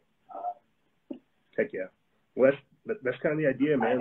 I feel like, again, Instagram, there's a whole lot going on there, but there is a simplicity in the functionality of Telegram that I think helps it easier to navigate, like not only information, but again, like groups and communication. And I mean, shucks, even this live audio feature, I feel like is super cool. And that's definitely what I'm going for. Yeah. I actually got a new phone and I didn't even install Instagram, so I haven't really been following on there that much. Everything that I get is through Telegram. I appreciate that, bro, because I'm definitely trying to make sure, like, the thing is with Telegram, because it's so easy for me to just share links, share videos, I can just send out massive amounts of information to the point where I feel like I blow people's phones up. Versus on Instagram, where there's that whole algorithm, I feel like I have to wait every hour, and sometimes the posts are just, ungodly amounts of links, and so I feel like that accessibility and convenience that Telegram has will hopefully lead us into the future. Yeah, I'm rooting for you. You put up a lot of great work. I'm just going through some stuff right now, but I haven't been doing the exclusive member thing right now, just because of a lot of stuff right now. But I understand, brother. I think probably by like the next week or so, I should be back on there. You're all good, brother. There's no need to apologize. The fact that you're participating is what I want. You know, the money, that's just fuel in the engine. This right here, this energy is what I need more so than the money, if you want the truth. So I just appreciate you joining and rocking with me, man. Yeah, and it's really weird because I live here in California, like Bay Area, and over here it's like really, Biden country essentially, and like nobody sees that, like, oh, your taxes are going to go up to the wazoo, and just like, mask mandates and all this other stuff, and it's really weird. Especially because I work for the government. I work for a town, and even my boss at times is like, if you ever see people out there like without a mask, you need to make sure to tell them. And I'm just like, yes, dude, I'm never gonna tell anyone to do that. I hate it when people tell me to do that. So just all of a sudden, you're just like a law enforcement officer because of COVID. Right, and I've talked to another coworker who has kind of a similar mindset, and we're just like, yeah, this is ridiculous. We need to, I don't know, like you said, organize in a certain way, but over here it just feels like we're a minority. Like no matter what, we're just going to be like singled out and mobbed on, and I'm still trying. I don't know how to go about. Bro, I'm organizing here. Give it time. Like, it starts simple. Like, have like a quick Zoom chat with just like your Patriot-oriented friends first, Send that link out to other patriot-oriented people. Start figuring out who in your patriot-oriented group has like assets that can help you not only identify bills, certain legislator. Okay, cool. That's the legal, political aspect. What about social and cultural? And then from social and cultural, what about economic and financial? And then from there, start building your network, building your committee. You guys will start tackling some of the stuff that's going on in your local area, and you'll just link up. It'll grow from there. Like, I trust you. I thoroughly believe that you are not alone, that you are part of that silent majority in California. Because, bro, it's a liberal stronghold. Like, real talk. Everybody knows. Like, Cali has turned into a liberal stronghold. But I know there are people like yourself out there who are trying to organize and can see through all this, but it's hard to identify. And the best way to do that is to start small, start locally within your network, and see how it stretches halfway across the state, then halfway across the nation from other people that know people in your state. And so just try building gradually. And you can start, it doesn't even have to be on social media. It could be like over a text, having like a location where you guys like link up. Like that's where it's got to be. And yeah, no, I hear you. I'm like trying to start with the family here first, because I have younger sisters and they're all doing like this remote learning and like, you know, oh, wear your mask at school, and I'm just like, no, you need to like tell them no, tell them, hey, I can't breathe or something, and and they're like they kind of giggle and stuff because they're like, oh, like I couldn't get away with that, but I'm like, no, yeah, just like find other friends as well, just because they're the ones that are feeling all the effects, like, you know, the indoctrination at school and all these teachers like enforcing all these rules as well. So I'm trying to get them to break loose from that and kind of think for themselves a little. Yeah, how crazy is it that like the idea of having like a barbecue or having like having like a birthday party at like a park, how is that like some type of revolutionary, rebellious act? Like, is this how far in the clown world we are, to where coming together and having fellowship in a public place is considered like an act of resistance? Right. And it feels like here at my family's apartment complex, like we're the only ones that ever are doing like gatherings or like parties and stuff, because everyone else is just quiet. They just go about and accept whatever it is that they're being told. And yeah, here we are, you know, laughing and drinking and chilling, and yeah, it's you got to keep it alive somehow. Bro, that means you're a leader. Like that legit means you're a leader in your area. People might not say it, but I'm sure they look either to you or up to you and your family. And that's important. That's the key right there. If you're still able to carry on and have like a normal life, and you got all kinds of folks around you that want to be like in that slave mentality, lead them. Try to teach them. Give them leaflets of like information, print off like documents, give them like QR codes to studies and stuff like that, and plant seeds in them, because those are your allies. They just don't know it yet. Right. But yeah, like I said, I'm starting with the family first, and I've been I don't know what it is about over here, but like on just about every single radio station, they're promoting these vaccines like nonstop, and just like through the stuff that I've been getting through your feed here, I've been like showing it to my family and like, yeah, like don't get this vaccine, and you know, you could have adverse reactions to it. And even now, some of my dad's friends who have gotten it have had some reactions, and I'm like, see, that's why you don't get it. And like, yeah, my family's kind of like gotten the point. It's like, yeah, don't get that stuff, but it's just a matter of like trying to spread it to other people. They're a little bit more hesitant, or they're just like, I don't know. No, I hear you, dude. This is a tricky battle, because again, you don't want to violate this whole contract telling people how to live, but at the same time, you want to educate them so that they make informed decisions. And whenever they try to come to you, inform them that, hey, I know what I'm doing. You should learn about what's going on. So it's like trying to thread a needle. It's definitely very difficult. But closing thoughts. What did you want to let the audience know? if you want to party, gather with your family. Don't pay attention to anyone else. Just do what makes you and your family happy. And yeah, like you said, it's gonna, hopefully that would inspire other people to kind of do the same, and then hopefully resist from there, build a big resistance. That's it, bro. Rest. Small acts of civil disobedience.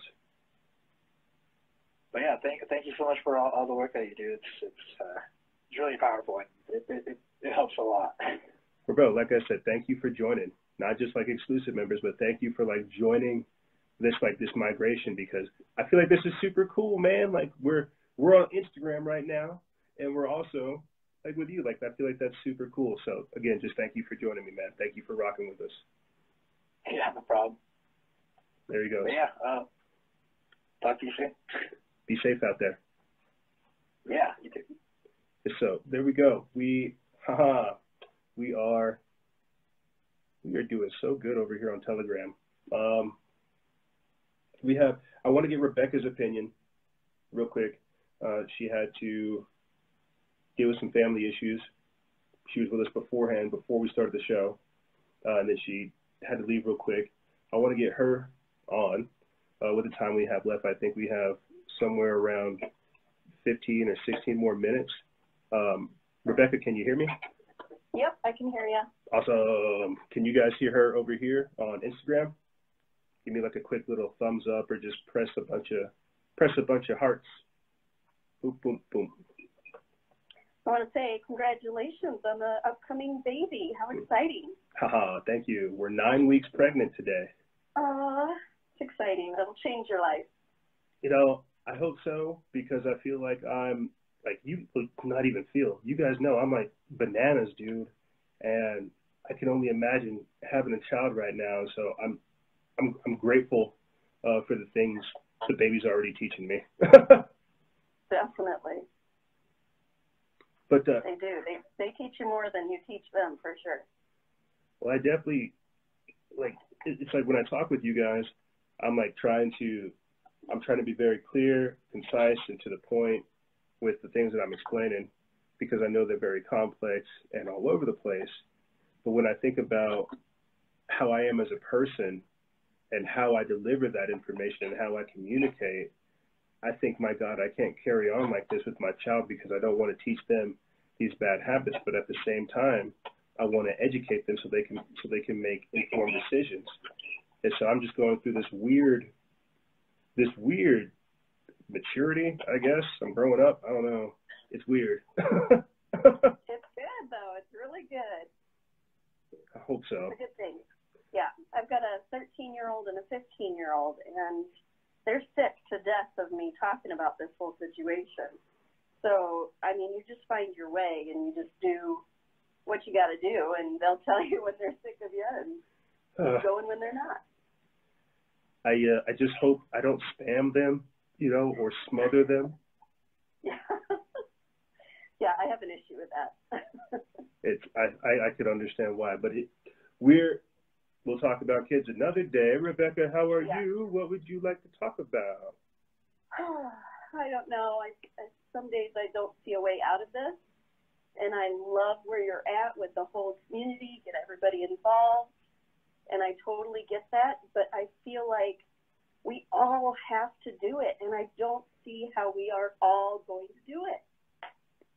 I hear you. It's not going to be easy. Getting to this point was not easy. Like several to 8 years of just doing like social media, 2 to 3 years of stepping in front of the camera, and then like this configuration. This is just to communicate, let alone like localized action. It's going to take time. People. It will. I say it will take time, but at the same time, it'll happen accordingly. Like people waking up to the mask nonsense, to people waking up to globalism, to all the other things that are going on. It happens in its according time. But I definitely feel you with wanting to give up sometimes, because you're watching people wear 3 to 4 to 5 masks. Like I was saying beforehand, seeing no evil, speaking no evil, and hearing no evil. And it is a little bit disheartening, but you've got to think about the people like yourself out there that are looking for other yous in their local area. Yeah, there definitely are more people waking up, so that's good. Yeah, and that's it, man. You know, I think if there's one thing we can try to reiterate in just this episode alone, is that people are waking up. It's happening at a faster rate, but at the same time, they don't know what to do after waking up. They see that all this is going down, and they think, well, what can I do? What can we do? How do we fight this? And they kind of hit that wall thinking, well, it's hopeless. But that's because we're not really being shown the solutions, the necessary solutions. Like, we're literally being manipulated by our enemies and not actually having organizational committees and group discussions about what our solutions and step forwards are. And that's all that's going to happen from here. Yeah, exactly. It's like you hit a wall, and it's like, well, now what do? I've told everyone I know. I keep telling anybody that I meet. You hit a wall, and it's like, what else can I do? And this, you are paralyzed. You are, and you know, they really have handcuffed us, not only with the information, like how we operate on their platforms and more. They've habituated us to get up over here on social media and cry and complain when that's actually the problem. We should be going out there to our city council. We should be paying attention to the bills that are being introduced. We should call out these local politicians. We should organize like our fellow patriots and fellow countrymen and women, and we should literally do something about this. The worst thing we could do is get on Facebook, get on social media, and complain like that's the solution. But that was the habituation process. And so as we realize that social media is a part of the trap, we're beginning to use the last vestiges of social media to begin creating a solution for the problems that they're pushing onto us. That's why they're cutting down communications, censoring information, removing actual people who are providing solutions, because they don't want that. They want people to be unorganized, angry, upset, disenfranchised, and thinking that there is no solution. There is one. We just won't find it online. It's like they say the revolution won't be televised. We won't find the solution on these censored platforms. We have to create that solution so that people can mimic it everywhere else. Yeah, exactly. The reset, the greater reset. Yes. That was a great conference. I really liked that. However, they couldn't even keep all the speakers that they had lined up. Like Dr. Merkelize, he was ready to go, and then somebody said something about guns, I don't know, and he dropped out of the conference. And that, to me, was like a light bulb of, if these top people in the woke, quote-unquote,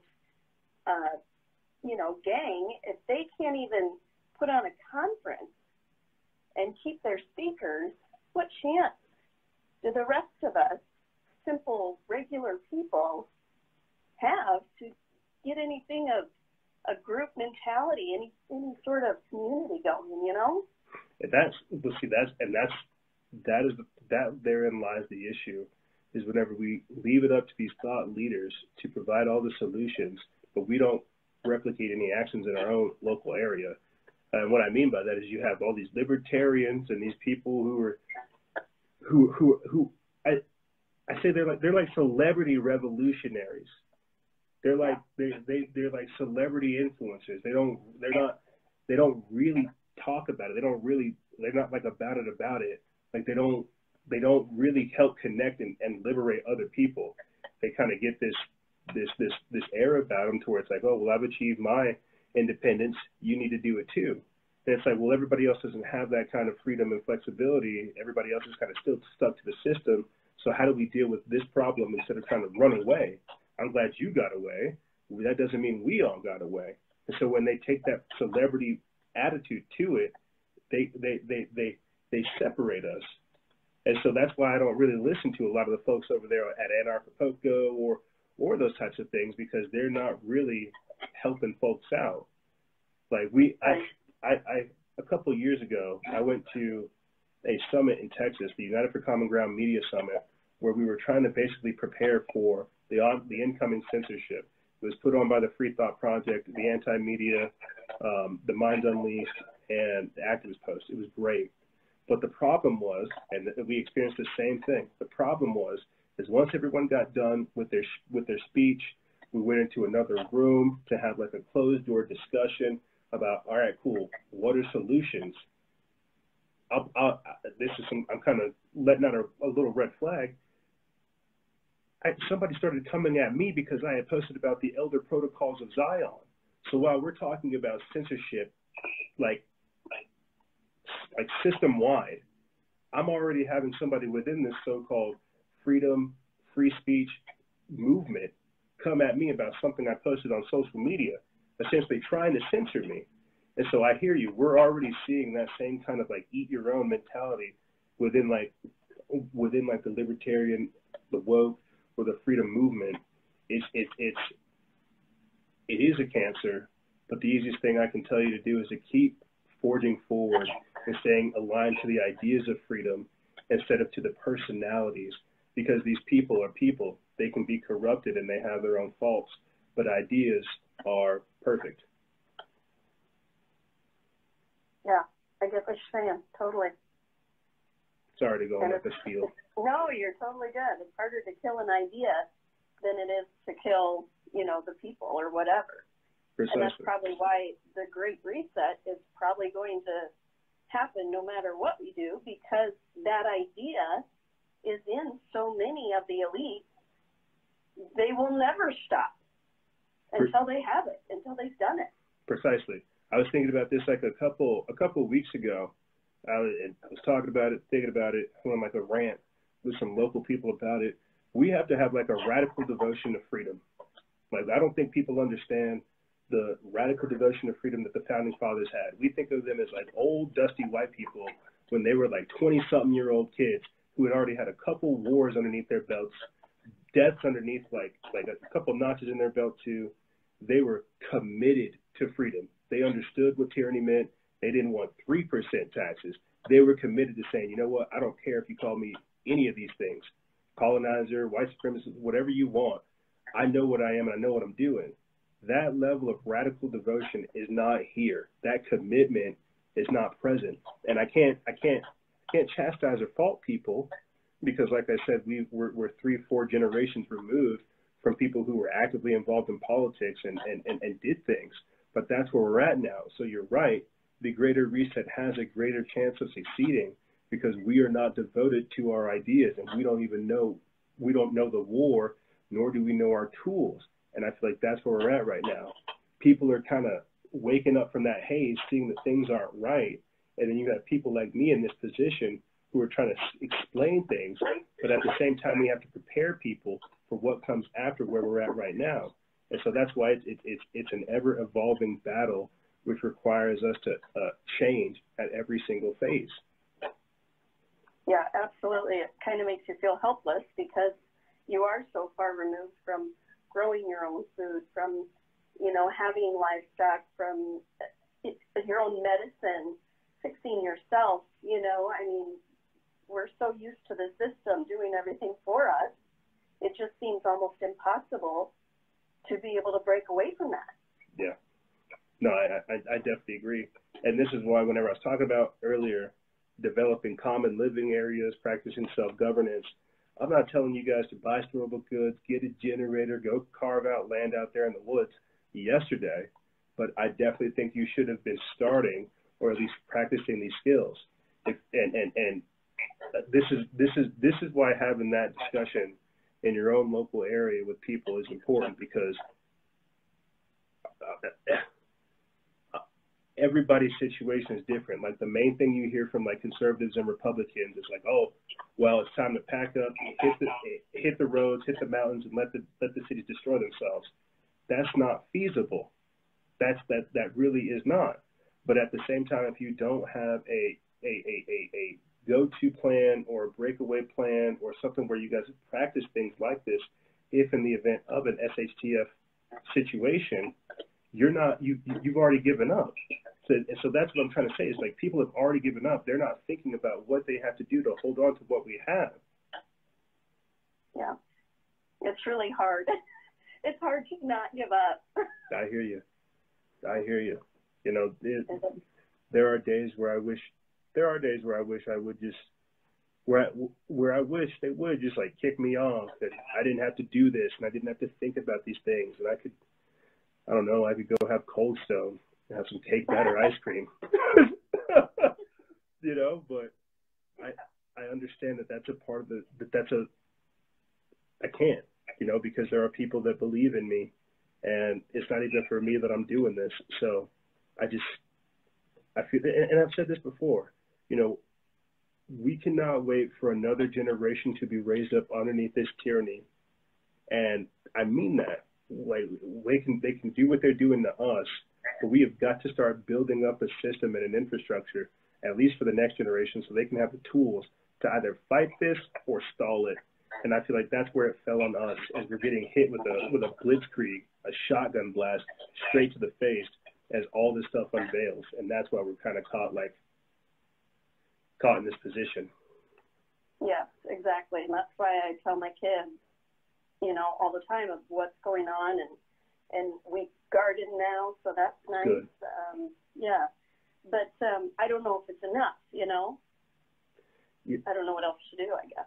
You're already starting, you know, and I was saying this earlier. No one ever tells anyone how to start anything, but everybody always tells them how to finish it. And so you're already doing the work. And think about the type of revelations you'll have out there in the yard, just working with your family. Like, that's the real key right there, is getting localized, getting precise in your actions, and working with people in your network and building from there. I think people see all this global instability and global chaos and this evil and stuff, and they want to fight it, but it's got to start in your own backyard. That's what I mean by fighting globalism locally. And so you're already doing the magic. You're making things happen. You're getting connected to Earth. You're getting connected with your kids, and you're going to build from there, because they'll take this message to their friends and more. It starts simple. That's how it all happens. Absolutely. I like it. Well, Rebecca, we got a couple more minutes. What did you want to leave the audience with? Yeah, gosh, I don't know. Yeah, garden.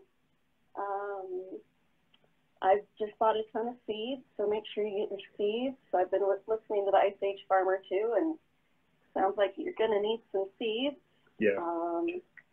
I don't know, just live your life as best you can and try to prepare as best you can, I guess. I agree. Just to your point about seeds, I was thinking about supply chain disruptions. A lot of that happened last year because of the whole defund the police movements, the trucker strikes, again, the supply chain disruption, inflation. There's a lot of different reasons why people should start getting connected getting in the garden, getting in their yard. Because even if you're not eating some of the vegetables you have, find other people that are doing gardening. Have like a farmer's market. You know, think about how you can be an asset to others. So yes, Rebecca, I definitely agree. Thank you. Thank you for all you do. I really appreciate you. I really love listening to you. Oh, shucks. Thank you for joining.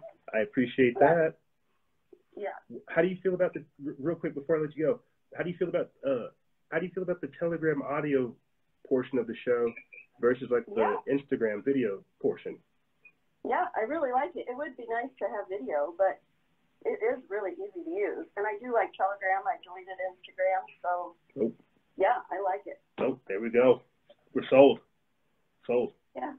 All right. Well, heck yeah, Rebecca, thank you for joining us, and hopefully you will be back here with us next week. Sounds good. I will. Be safe. Thank you. I'll talk to you soon. Okay. Bye. Bye. There she goes. Rebecca.